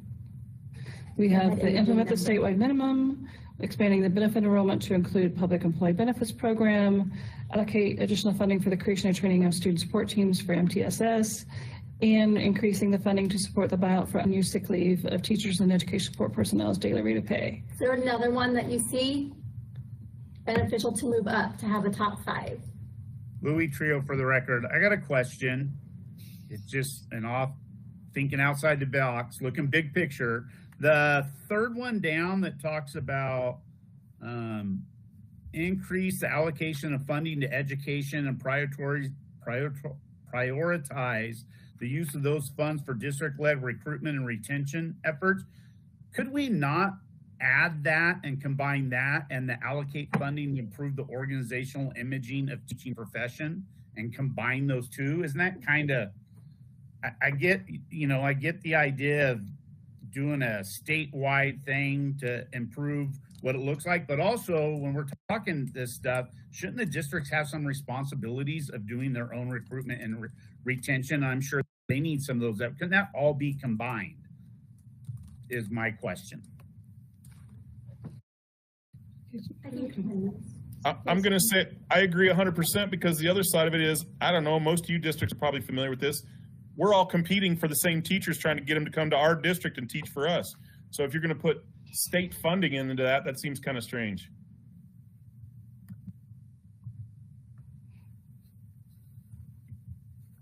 Answer for the record. Well, I think it was to allocate funds so that you could say directly, you get these funds. It's kind of like this SB 231.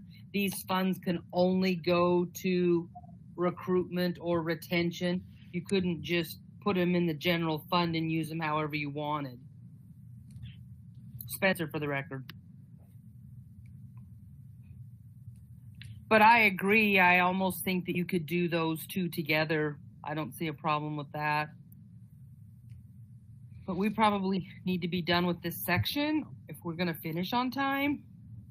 So Kathleen Collins for the record, if you guys are in agreement, I'm going to cut this one and move it up next to the imaging of the teaching profession. And I'm assuming, do you want me to add educational support personnel or just education profession for the wording there? Or do you want to leave it teaching profession?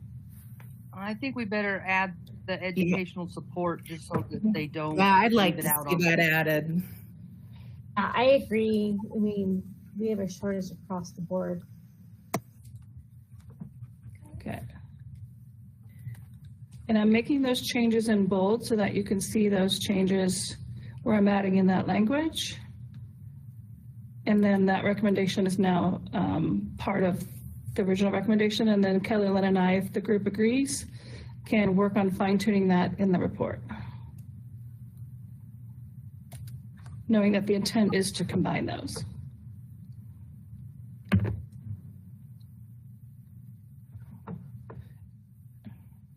So right now we have prioritized 1, 2, 3, 4, 5. We have a top 5. Are there any others that you want to move up? Or are you okay with just having a top 5?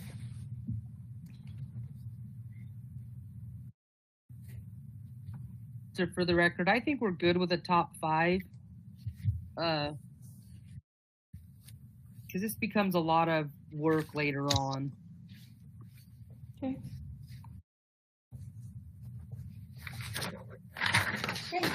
Is there Kathleen Gellin Collins, is the group in agreement with that? We probably, Dr. Spencer, do we want to take a motion on that to motion that we have prioritized the top 5 recommendations under systemic support and infrastructure to improve working conditions, and the remaining recommendations will just be in alphabetical order after those top 5? Spencer for the record, yes, let's have a motion for that. So we'll entertain that motion, whoever wants to make that. Spencer for the record, I make a motion that we prioritize these top 5 and then put the other ones in alphabetical order. We have a second? Second. All in favor? Aye. Aye. Aye. Are there any opposed? Okay. Motion passes. We will put those in top 5 and then alphabetical order before numbering. So recruitment section. And I say, give yourselves a pat on the back. That was a heavy lift doing that first big group first. That was a long one. Recruitment only has 4. So who wants to jump in first? Emily Houston, I would like to rank all 4 of these then, since there's only 4 by priority. For me, my first would be reducing the years from 33 to 30. Oh, well, Spencer, for the record, that's what I was thinking. And then maybe number 2 is that required eligibility from 5 years to 3 years. And I'm not as high on that one. I would put that one lower. And okay. I would have to say I would put that one last, actually, because I think it almost does the opposite. So I'm not sure why we want to give them. It's almost like you have to earn that PERS system by that 5 years. It's kind of a reward for sticking with it for 5 years. Kelly Lynn Charles, for the record, this was came out from a bill that was proposed by Senator Edgar Flores last session, and it would entice education for some of our temporary employees in the state, like our military spouses who will not be here for 5 years, who hold a teaching license, our J-1 visas who are only here for a little bit, who may not return after they have to go back after their initial license, after their initial visa, other short-term employees like our FBI or DEA or Homeland Security that are typically only here 3 to 4 years before they leave. That was the thought process behind that one, to get those additional license holders who may not teach because they're just going to be leaving. I'm not trying to sound unsympathetic, but I think that's a very small number of people. And I feel like and I am a veteran myself, but I just feel like the benefit of that is to get those people to stay in it for at least 5 years. Maybe if you get someone to stick in it for 5 years, then they're going to say, well, heck, I'm already in for 5 years. I might as well go so many more. I don't know. That's my opinion. Louis Trio, for the record, on that PERS 5 to 3, if you're trying to entice the people that you just mentioned and other people, I think a PERS opt-out would be far more beneficial than lowering the PERS from 5 to 3. We see quite a few support staff that will resign from their position to get their portion of their PERS right before they're 5, to come back as a sub, to come back and do the job again and contract again. We've got employees who've done that 3 or 4 times. So to me, a PERS opt-out would be more beneficial than dropping this from 5 to 3. That's, Bridget Perez, for the record, I like number 2 to stay number 2. Yeah, I do as Emily Houston. I do as well. So then that would make the allocate additional funding the number 3. Emily Houston, that's what I thought. Number 3, especially if it's one of our higher priorities in the one above, systematic supports. I think we definitely don't want to put that last. And then how does the group feel about modifying the PERS?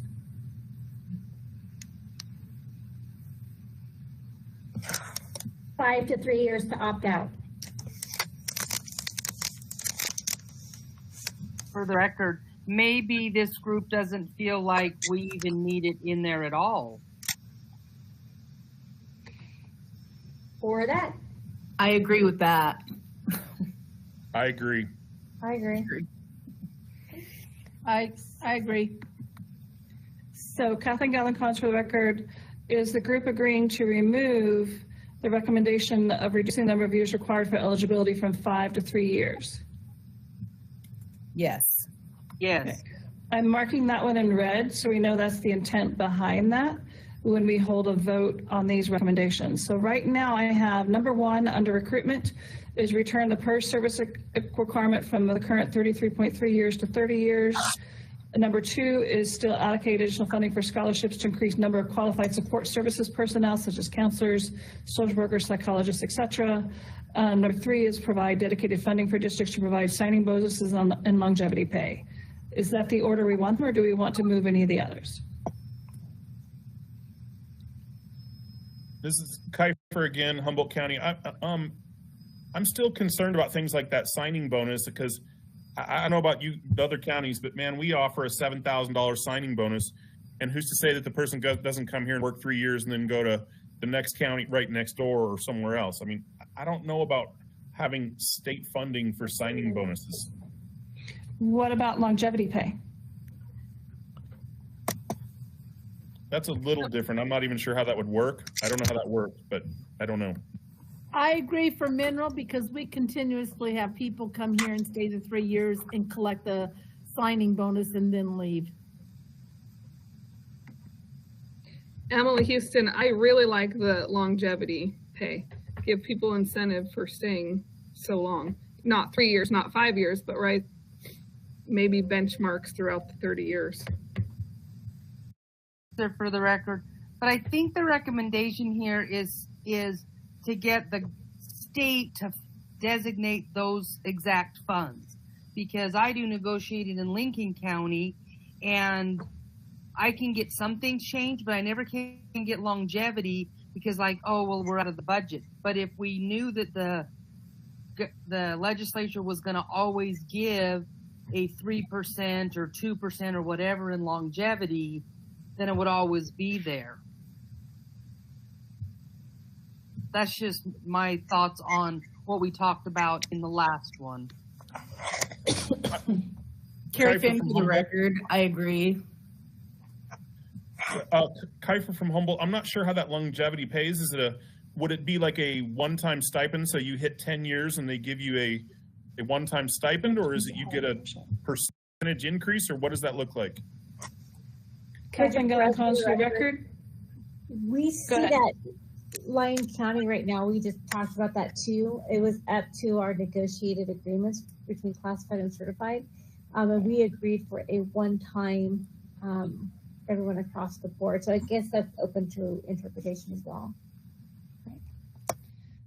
Yeah, thank you. Kathleen Gallincon, I was just going to say it would be negotiated, it would be an agreement that would be negotiated with your district and how they're going to do that. This would just be dedicated funding for that purpose. I like the longevity. I don't like the signing bonus. Me.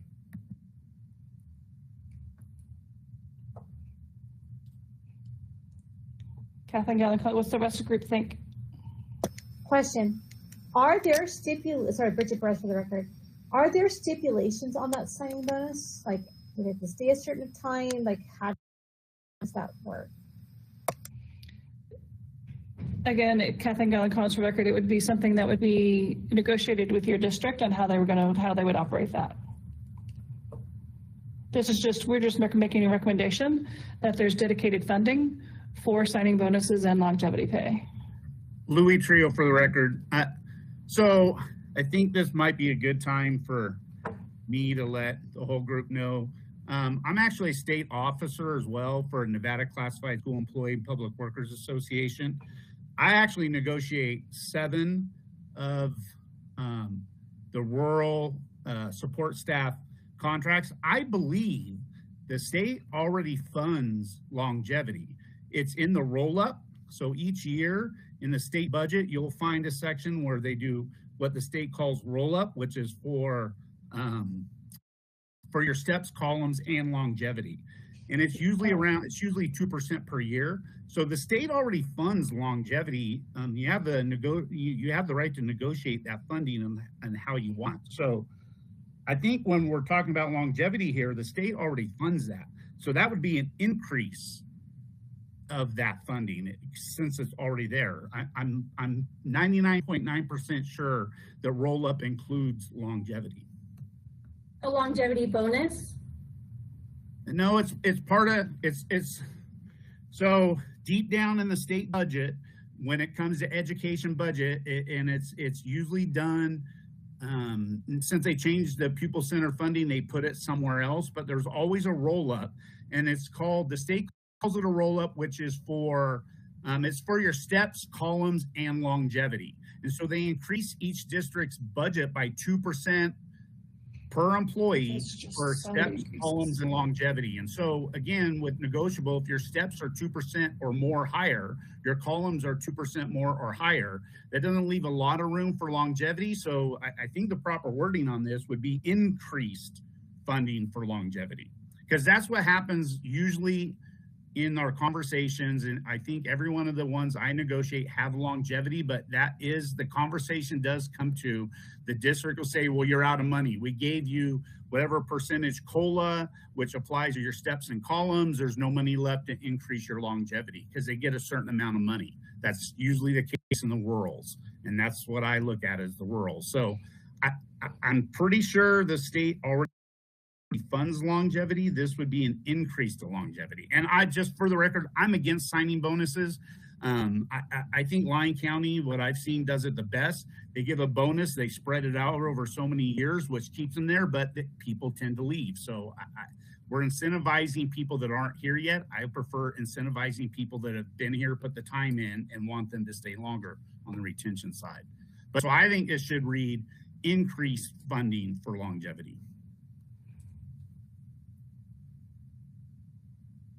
For the record, so let me ask you this, because longevity, we have it in Lincoln County. I negotiated a raise to it 2 years ago, but longevity in Lincoln County isn't in your PERS. Is it something that we could make it change the wording to an increase in longevity and somehow also get it added to your PERS? Because in Lincoln County, it's a one-time payment in year 15, 16, 17, and then year 20 it goes up, and year 25 it goes up.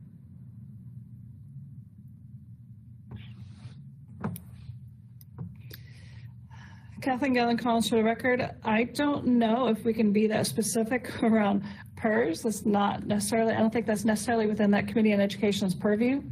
And that might be something that reverts to a letter or something of that nature. Well, I think what we need to decide right now is this, for this recommendation, what do we want it to read? Do we want to make it towards increased funding for districts to provide signing bonuses and longevity? Do we want to, so the first question is, do we want to say increase instead of dedicated funding? Second question is, do we want to keep both signing bonuses and longevity? Or do we want to get rid of one or the other?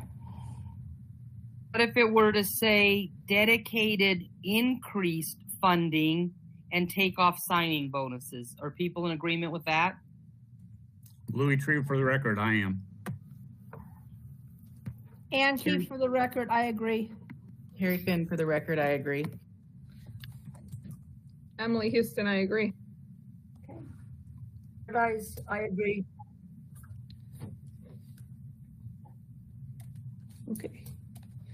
All right. And where do we want this? Kathleen Collins, for the record. Where do we want this in the order? Is this number 3 or is it number 2? We have already decided on number 1, unless you change your mind.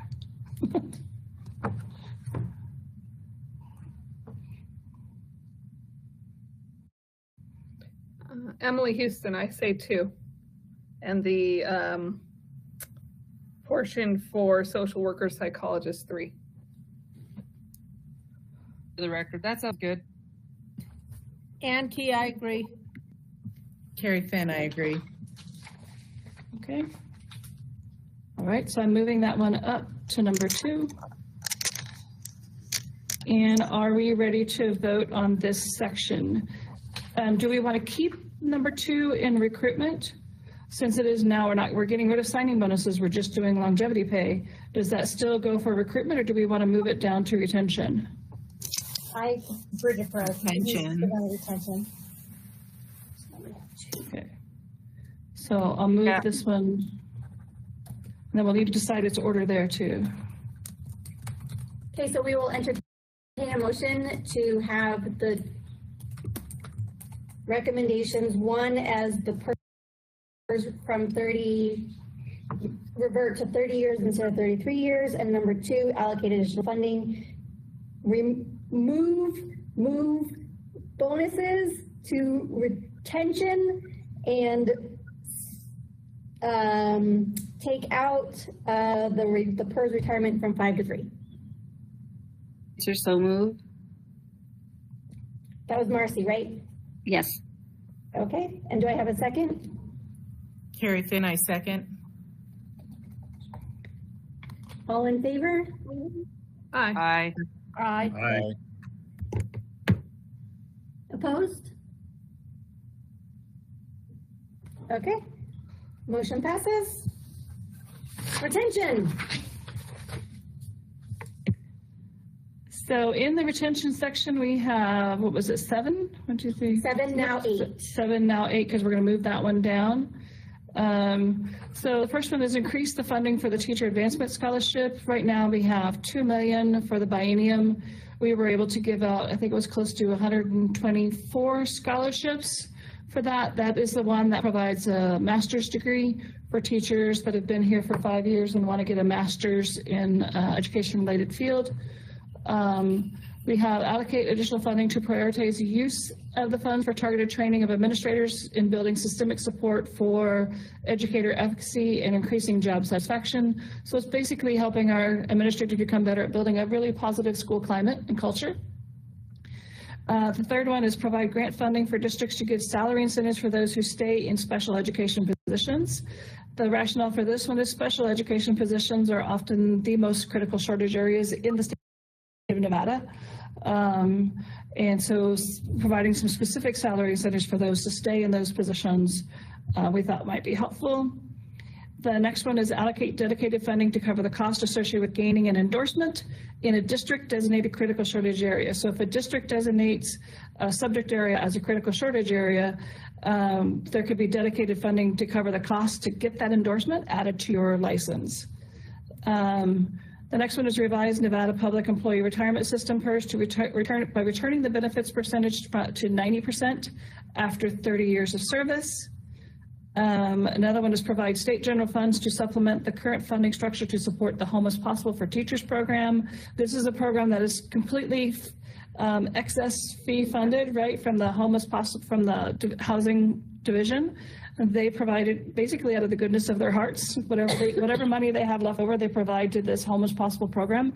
It provides down payment assistance for educators seeking out housing. And I believe it's anyone in education. Is it just teachers? Yeah, it's anyone in education. Yeah. And then the next one is provide funding outside the general fund to create and manage loan forgiveness program for current teachers with at least 5 years experience in the classroom. And I'm going to move the one above down to here so that you can tell us where you want it.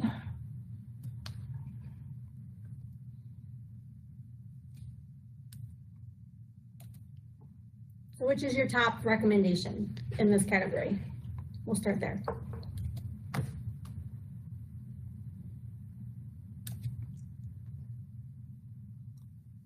Louis Trio for the record. I'd say the PERS at 90% should be pretty high up there myself.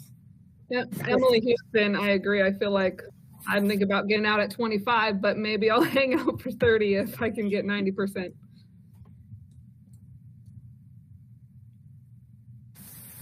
Would that increase? It wouldn't just be for the 30 years. That would be like a increased percentage all the way up, correct?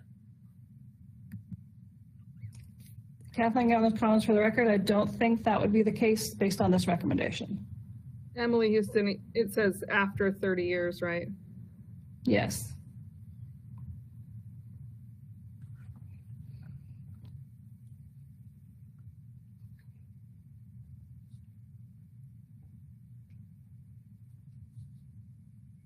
I have a question for that one. Because it goes 50% to 75, so it's going to go 50% to 90 now. Is that our recommendation?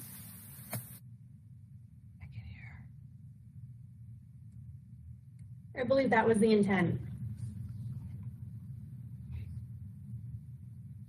Sorry, what would it be? 75 to 90%? 50% to 90. I'm sorry. Right now it's 50% to 75%. So it'll go from 50% to 90%.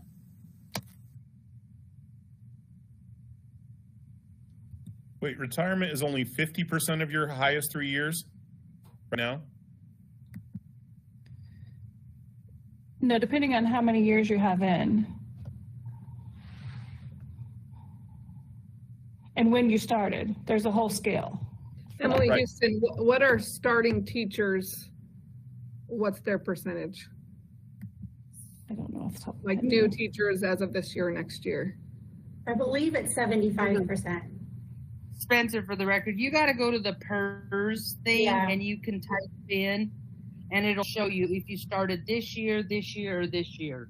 Because there's a formula, like if it's over 2010 and then from 2015 forward. So you'll have to figure out that yourself. Emily Houston, I'm just saying because, you know, that might help with retention. If people are only like, I'm only going to get 50% of, you know, a small salary anyway, then that's going to lead to people leaving the profession. So maybe that's something we need to address more, is making sure that that percentage can't drop below a certain number.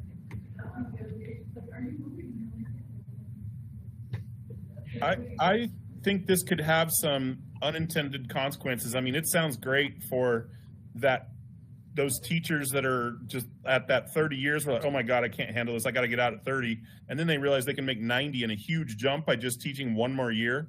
And then the cost, not just to the PERS, but also to the districts. I mean, you know, you're talking about hiring this teacher who might be all the way over on the pay scale, and you're going to have them stay another year where you could probably hire, I mean, this is me thinking on a management level, where you could hire 2 people to replace that one person at the same amount or same rate. Yep.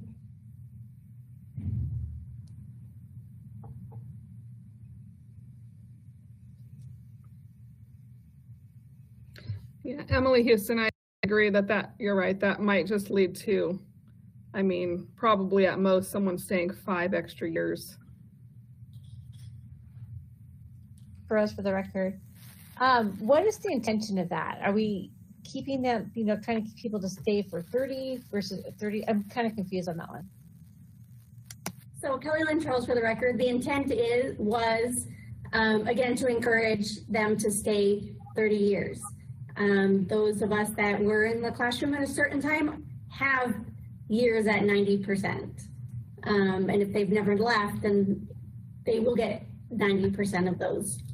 Their rate is at 90%, whereas the new teachers coming in were at 75. So it was felt that we could increase longevity, you could recruit more people knowing they're gonna get a higher retirement benefit if they stay the full 30 years. Can I interject here? This is Andrew Campbell from Churchill County School District. Yes. Just a consideration, those who retire out and come back and double dip are already making something rather significant unless they're paying for their own health care, which if they do, they're already getting taxed on the benefit of the health care. So that money, so what I'm saying is I support this decision to move the rate higher, because even if the people double dip and make more money, they're being taxed in a crazy way if they're paying for their own health care. And I think this incentive or this consideration is just very good. So I just want to give my 2 bits on that. Louis Trio for the record. So I think the intent on this is currently the range, depending on how many years you work and when you started and all that, but the range is 50% to 90% if you're a longer term way back when. But the reality is new employees, all employees coming in, the range is 50 to 75%. And so as you get in your years, when you're starting to look at if you're 22 years in, that percentage where you're at now up to the 75 is not that much. A lot of people are like, that's not worth it. We move that to 90, it's going to make people think twice about getting out earlier. I know in Douglas, we're seeing a lot of people leave at 20 to 25 with that decrease that has gone down. So the group that is in that 75% range are leaving earlier because the difference in your percentage at 20, 22, 23 isn't enough to stay through 25. If you move it to 90, now you're thinking, well, I can go ahead and do this all the way through. So I think to me, that's how I read this. It kind of incentivizes people to stay longer because people are leaving earlier than what they used to, because when it's topped out at 75, those increases per year is not that much. Okay, so where do we see moving this then? I just want to say another thing. I don't even know how they would enact this either, because can they just do this right across the board and say, I know all of you guys that since a certain date are at 75% once you get to 30. Can they kind of retroactively just say, oh, we changed our mind, we're going to move it back to 90%? Kathleen Gallon-Collins, for the record, it would have to be done by the PERS board, is my understanding.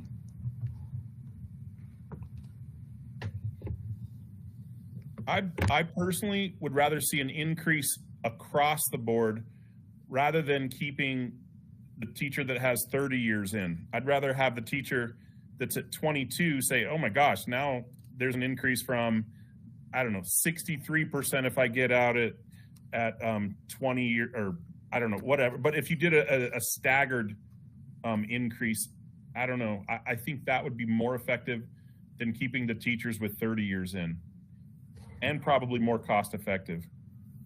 Carrie Finn, for the record, can we lower the years of service? Or is that not really feasible? For February. Kathleen Gallon-Collins, for the record, what we can do, since this seems to be a really hot topic of conversation, we can pull this one for the June and actually put it in our February report and actually dive deeper into the different scenarios we might want to visit here, because we do get two chances to submit recommendations, the one in June and then again in February, which is right before the legislative session. So if you want to table this one for now, we can pull it from this particular report and we can reserve it and make sure we put it in the February report, and we can revise it as we'd like to. Louis Truer, for the record, I think that's a great idea. And Key, I agree, because it'll give us time to look at what we've been discussing now about what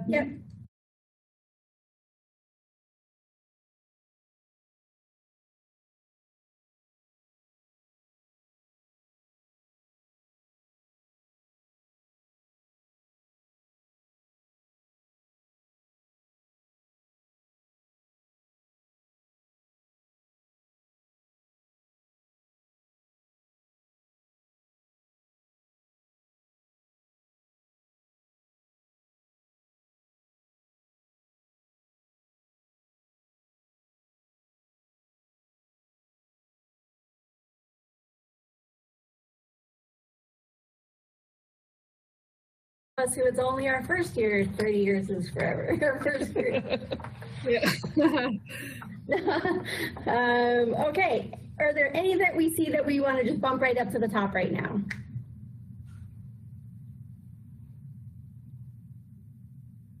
Or do we like the order that they're in right now? We don't need to move anything around.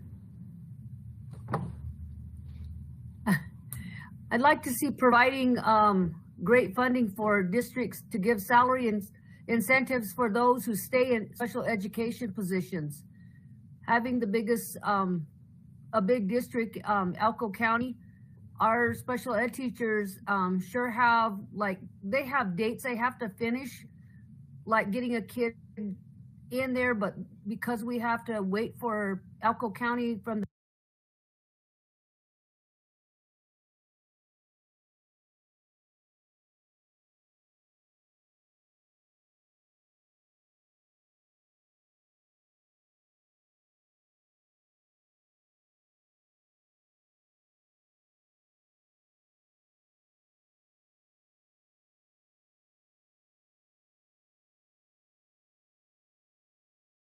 said, you're seeing a lot of loss there. So I think we have to support that to keep that retention.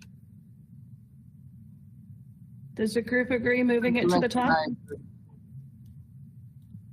I agree. I don't think that you're going to find many people that want to do some of those jobs unless we start paying them more than a classroom teacher based on workload and other issues. I agree, and as we lose them, it's hard to replace them. Absolutely.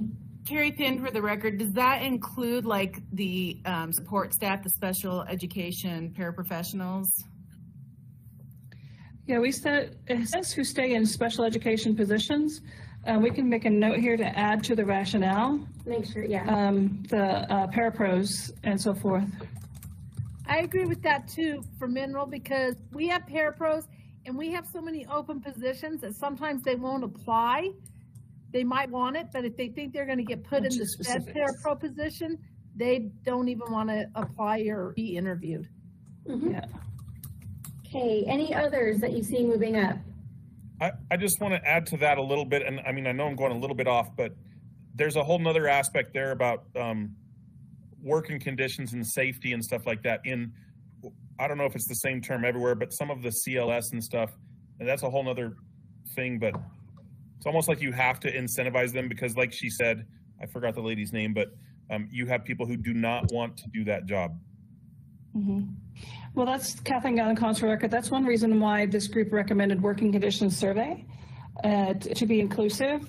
And so when we start getting those results back from that, I think, especially after we have a few years, in conjunction with the exit survey data, we'll be able to identify some of those high leverage working conditions that lead to exit and potentially can make policy or provide funding to make those changes to those working conditions. That's the whole purpose behind those two educator surveys. So are we good with the order on the screen, or are there any others that you want to add up? Move up.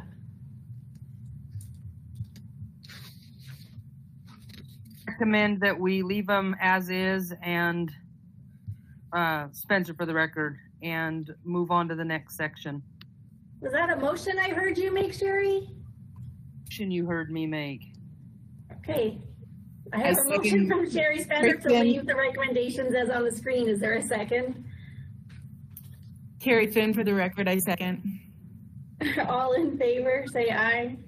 Aye. Aye. Are there any opposed? Okay, motion passes. Moving on to removing barriers, all three of them. Allocating funding to the Department of Public Safety to support prioritization of background checks for educator licenses. That was so that they could hire additional personnel in order to speed up the process, especially during our peak times. It would not prioritize educator licenses above other high need licenses like foster care, adoption, those types of things, but it would prioritize over recreational background checks. Appropriate funds to cover the cost of living and travel stipends for rural educators, since you have to travel so much further for certain services.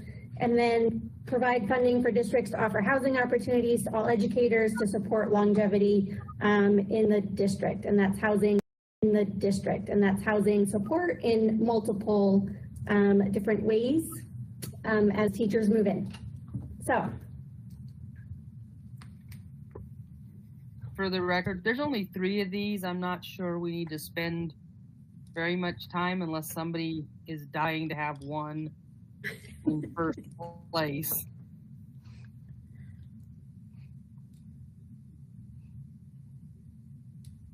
So can I make a motion that we accept these how they're written and move on to the next section? Absolutely.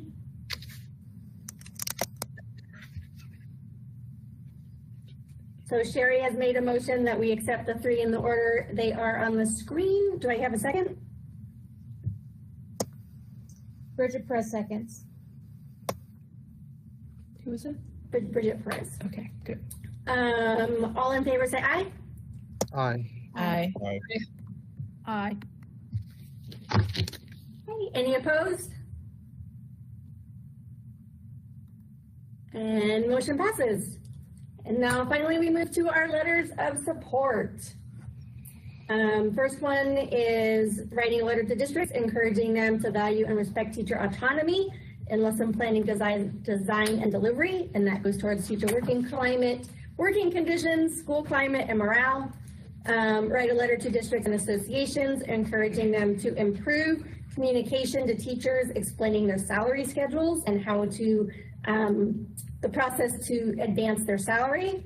And the rationale is because a lot of teachers forget, they don't know where to find things, different forms and timelines, and communication isn't clear, so they miss those salary advances. Write a letter to our federal delegation, urging them to sponsor legislation to repeal the Social Security windfall elimination provision, which is the provision that lowers your Social Security benefits with your higher state retirement plan. So Social Security can be reduced up to 75%, depending on the number of years in your state plan. Write a letter to districts encouraging them to provide career path diagnostics to all students to help guide their coursework, which goes towards college and career readiness, students being happier in classrooms and lessening behavior issues. And then the final one is to write a letter to districts and associations encouraging school districts to pay educators for additional time outside of the student day that you're already spending at work in order to meet the current workload because of class sizes and workload demands. Louis Trio for the record. Real quick, on number 2, I think all these are great. But number 2, I think we need to add teachers and education support professionals. And on the last one, this is a huge problem for support staff as well. I would rather like to see, instead of encourage them to pay 1.5 hours per day, I would rather encourage them to pay every employee for every hour worked, because I think that's far more effective. And there's so many school districts with so many positions, particularly classified hourly employees, where they don't actually clock in and clock out. And then the expectations grow and grow and grow to where an 8-hour job becomes an 8-hour and 45-minute job, or a 6-hour job becomes a 7-hour job. I think we should be recommending districts to pay every employee for every hour worked. And that would include teachers and everybody else. And if that would include having employees clock in and clock out, there's nothing wrong with salaried employees punching a clock. I was spent, again, this is my second career. I spent 35 years in grocery management and corporate management. I punched a clock every day, even with a salary. So that's one of the ones I'm pretty passionate about. There's so many employees that aren't paid for every hour worked. I think we should change it to encourage them to pay for every hour worked. Bridget Perez for the record. I think that's what we're going to do. We're going to have to talk about that. That's just complicated. Emily Houston, I agree. I think it's going to have to look different for salary workers rather than hourly workers, but I do agree that it's important for both. Yeah, I want to speak up for the salary workers. I'm not sure that that's going to actually be I don't have a problem at all with the classified, but the salary, the teachers, etc., I'm not sure, because if you're a teacher that can do your job effectively and do it well, and you get out of the classroom 3-4 hours earlier than someone else that is also doing their job effectively and well, why are you compensating one for an extra 3 hours? Because they can't, whatever reason, they haven't figured out how to do their job as effectively as the other employee. I don't like that for salaried employees. Bridget Perez for the record, that's also not going to factor in all the time worked at home. Carrie Finn for the record. Sorry.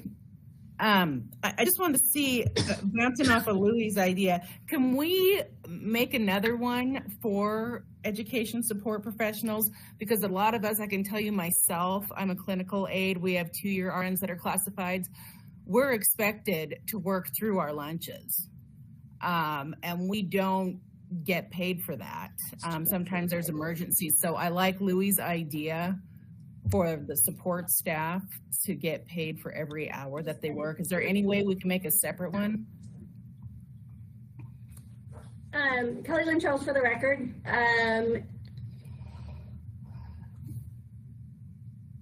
Yes, do we want to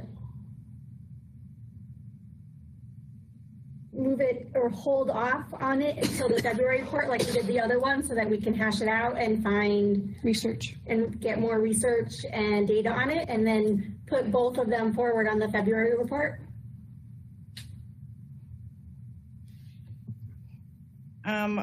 We can. I would feel more comfortable with that. For the record, I think we maybe ought to do that because there's a lot of questions behind that. Kiefer with Humboldt, I don't even understand what these letters of support are. I mean, if we're just writing a letter to someone it sounds like a lot of them are to the district. I mean, how important it is that we even hash these out at this point?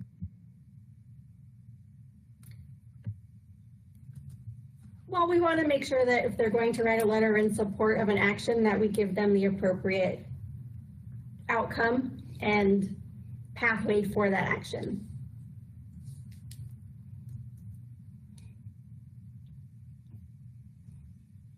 Louis Trio for the record, I agree. I think we should hold them off to the next one and get some more research on it. But as far as these letters of support, I kind of see them as, these are items that, you know, to me, I look at it as things that probably shouldn't have to be said. When it comes to the federal delegation, the Windfall Act comes up, it seems, every year, every other year. So you need to make sure our legislators that are in Washington for us understand where we are on that. But all the other ones, I see them as actions that we not stuff that we want to put in anywhere else to ask. Legislature shouldn't have to be, you know, talking about these things. These are things that probably should be done all the time that would help all of us in our districts. That's kind of how I read each of these. So I think a letter of encouragement is, well, I think it's stronger than you probably realize with many of our districts.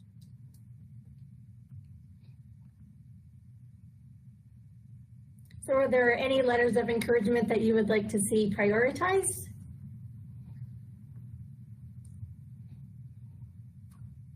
I'm being selfish, but I want the Social Security windfall elimination provision. That would be my number one, especially for someone who's a second career.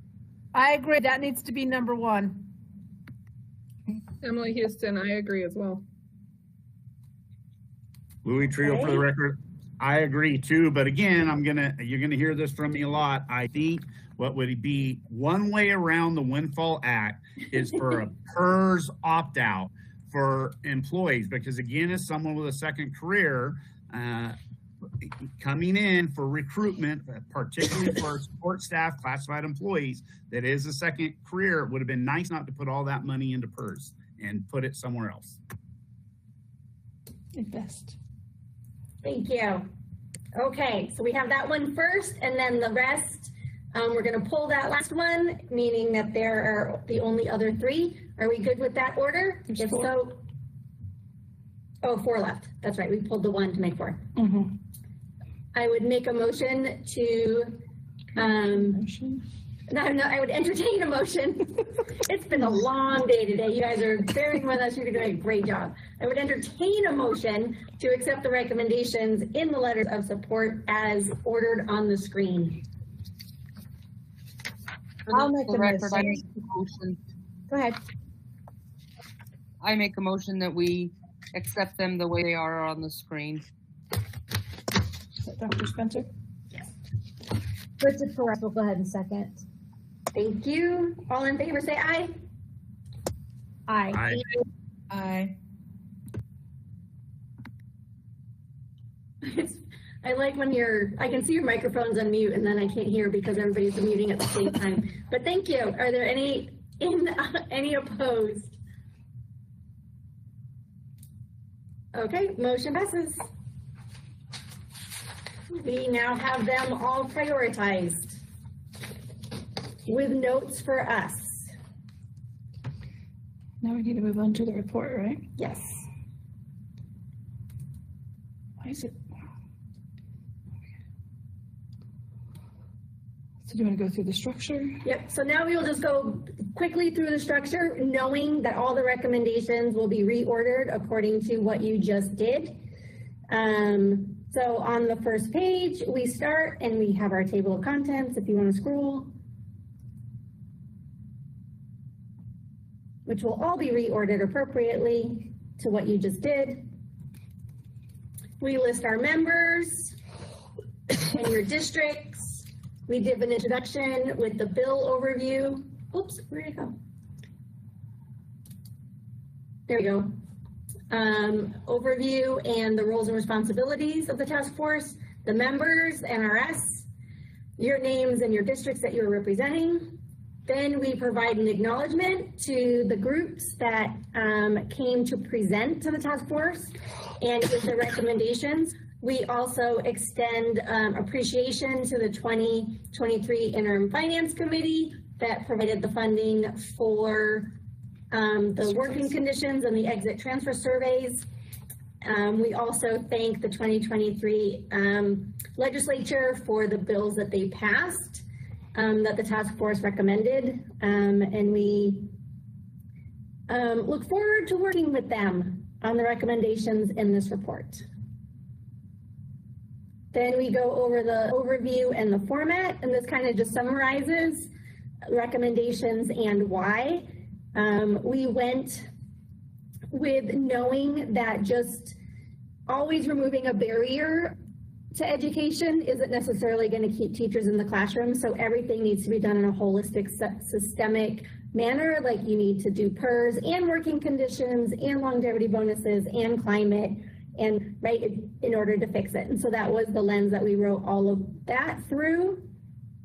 Then we explain the categories, which we read to you in the beginning. Then we provide an example of how each recommendation is organized. We do the title of the recommendation, which is what we just looked at, so any of those will be revised as well. We give specifics, which is the intent of the recommendation and a little bit of the background. A rationale, which is why we're doing it. We always want to make sure we are telling the why. The expected outcome, like this, because it's going to improve working conditions, because it's going to make teachers want to stay. And then we include the recommending entity. So if the superintendent's teacher advisory cabinet and the principal cabinet and the coalition and the task force all recommended it, all 4 groups will be listed there. It kind of adds that weight, right? It's not just 30 or 20 teachers, it's everybody across the state. And then Governor Lombardo put out a 3-year plan. It's a whole state plan, and so we aligned every recommendation with that plan in how it would help support the governor's state improvement plan. And then finally is a link that is publicly accessible to a Google folder that contains research that we have found to support that recommendation. And so all of those will also get realigned and moved around as we put this back in together. And then we explain about the groups that came to the task force. In this section, we explain how they're listed. I will add in a note about how you prioritized each one. That will go here, so I can add in language to that to explain. Because it says all recommendations are numbered. Right there, we will add in that they are prioritized in number 1 through whatever. For the first 5. For the first 5. Yeah. And then we move into the recommendations. So this is and what so you can see what a full one looks like. And we will realign them to be in alignment with the priorities. Yes, I will move them all around. She's going to have fun doing that. Maybe I could get another screen out of it.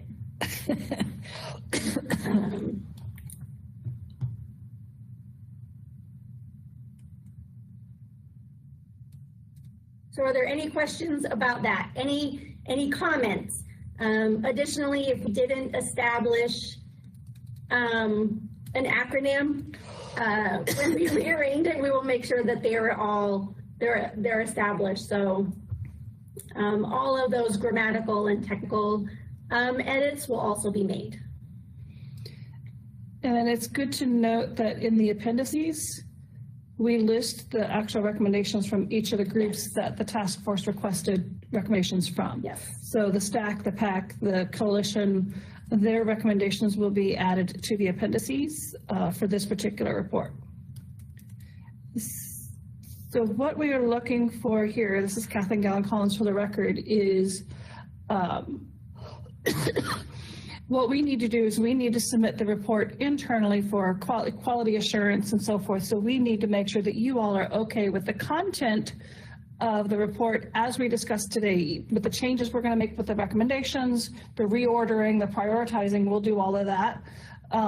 If we're looking to see if you are okay with the plan as we see fit, we're reorganizing the report, we're changing those recommendations that you said to change, we're adding some comments around how it was prioritized. And then if you approve the report in content, we will work out the formatting, adding the appendices and so forth, and then we'll have that ready to present to the June Committee on Education for the chair and the vice chair to present to the June Committee on Education. In addition to, we'll build out a PowerPoint for you all to present as well.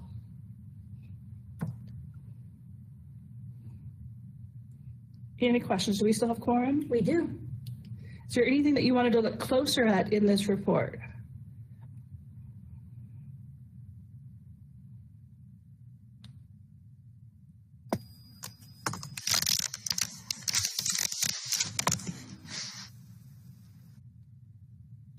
Spencer for the record.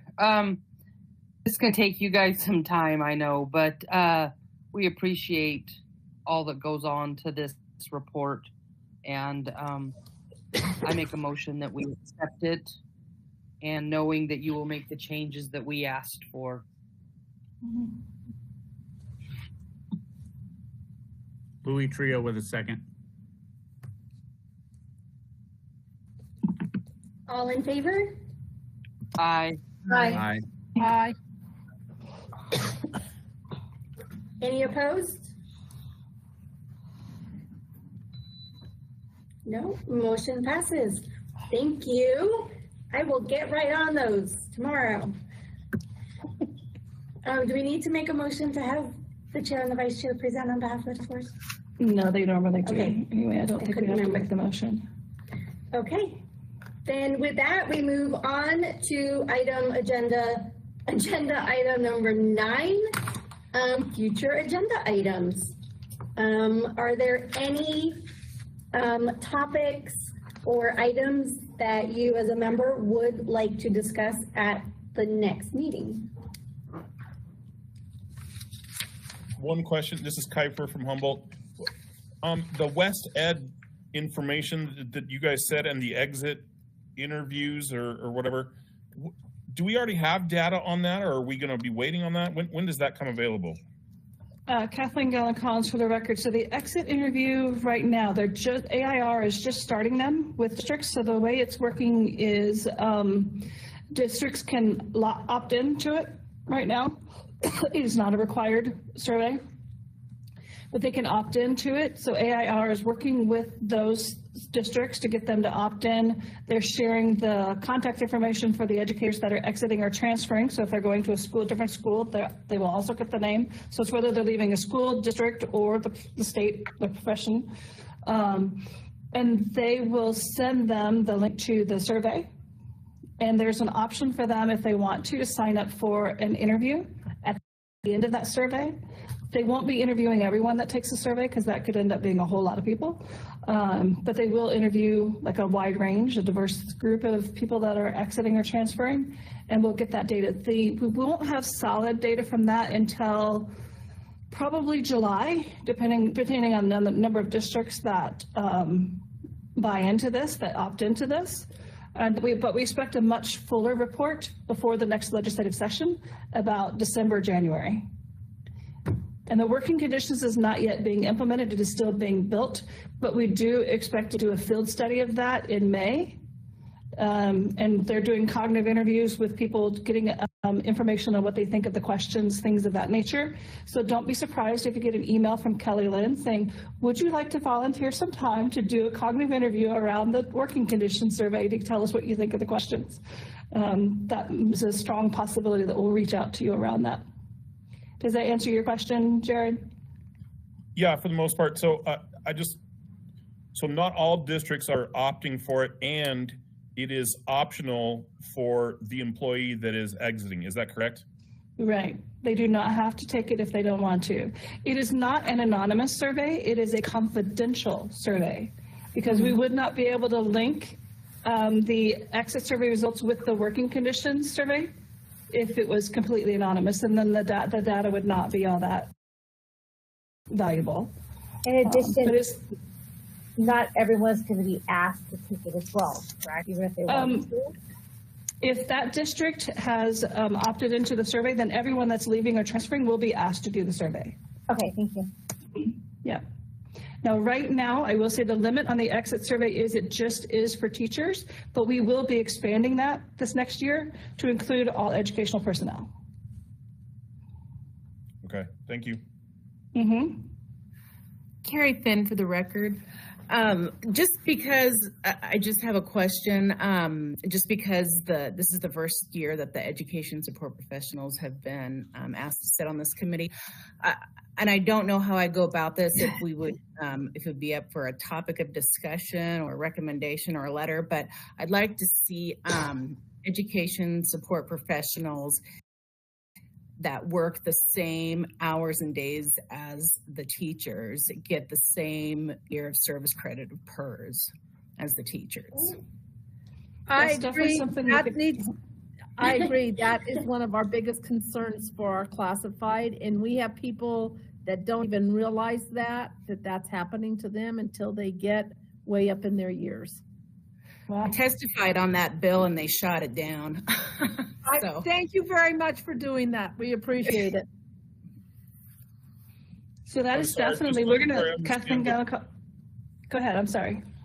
I just want to make sure I understand the problem. Are you basically saying that classified staff who work the same amount of hours as teachers, but they might be on a 9-month contract instead of a 12-month contract, their PERS does not allocate the same as the teachers does? Is that what you're saying?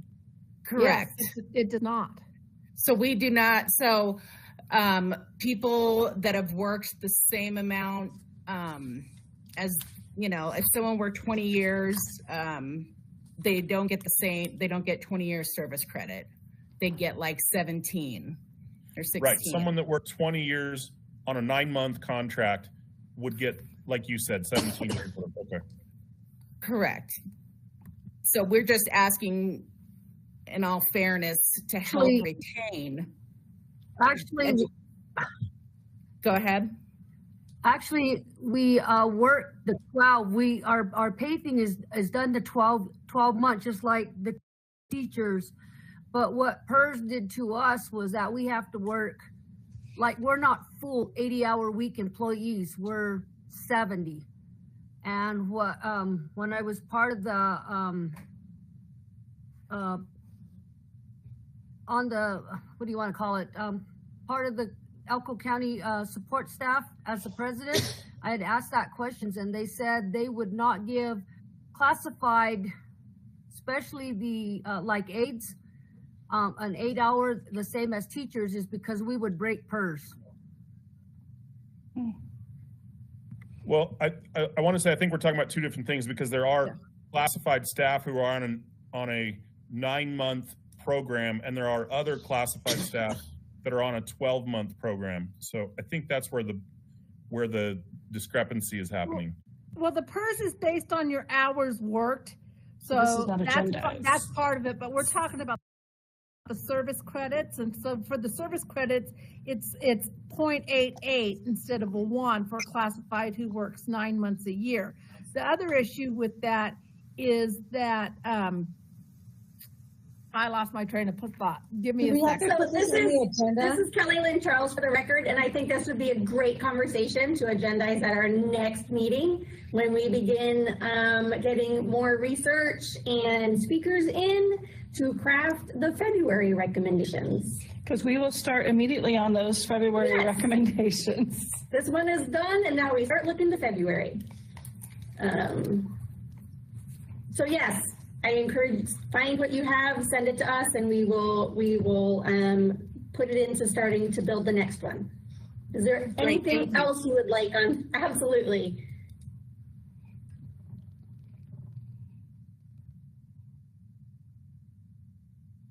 Okay. Okay, so with that, we will also have our 2024 meeting schedule on the next agenda. I will be sending you another survey, just like we did for this meeting, but it will have it'll have multiple months of meetings for you to do the same exact thing. And so then we can actually schedule and approve the meeting dates for the whole rest of the year. And I just want to say, Kathleen Ellen Contra Record, thank you for sticking with us 40 something minutes after we said we would be done. Thank you because this was really important for us to get done today and move forward. So much appreciated. And we didn't need another meeting to do it. We got it all done in this one. Yeah. So that's always worthwhile. So thank you again. Public comment. That's why there's two of us. Mm-hmm. So public comment will be taken during this agenda item on any matter within our power. No action may be taken on a matter raised under this item until the matter is included on an agenda. So there is 3 minutes for public comment. We have nobody with us here in the South for public comment. It is just Kat and I. You want to maybe, if you stop sharing your screen, we can see. If we have any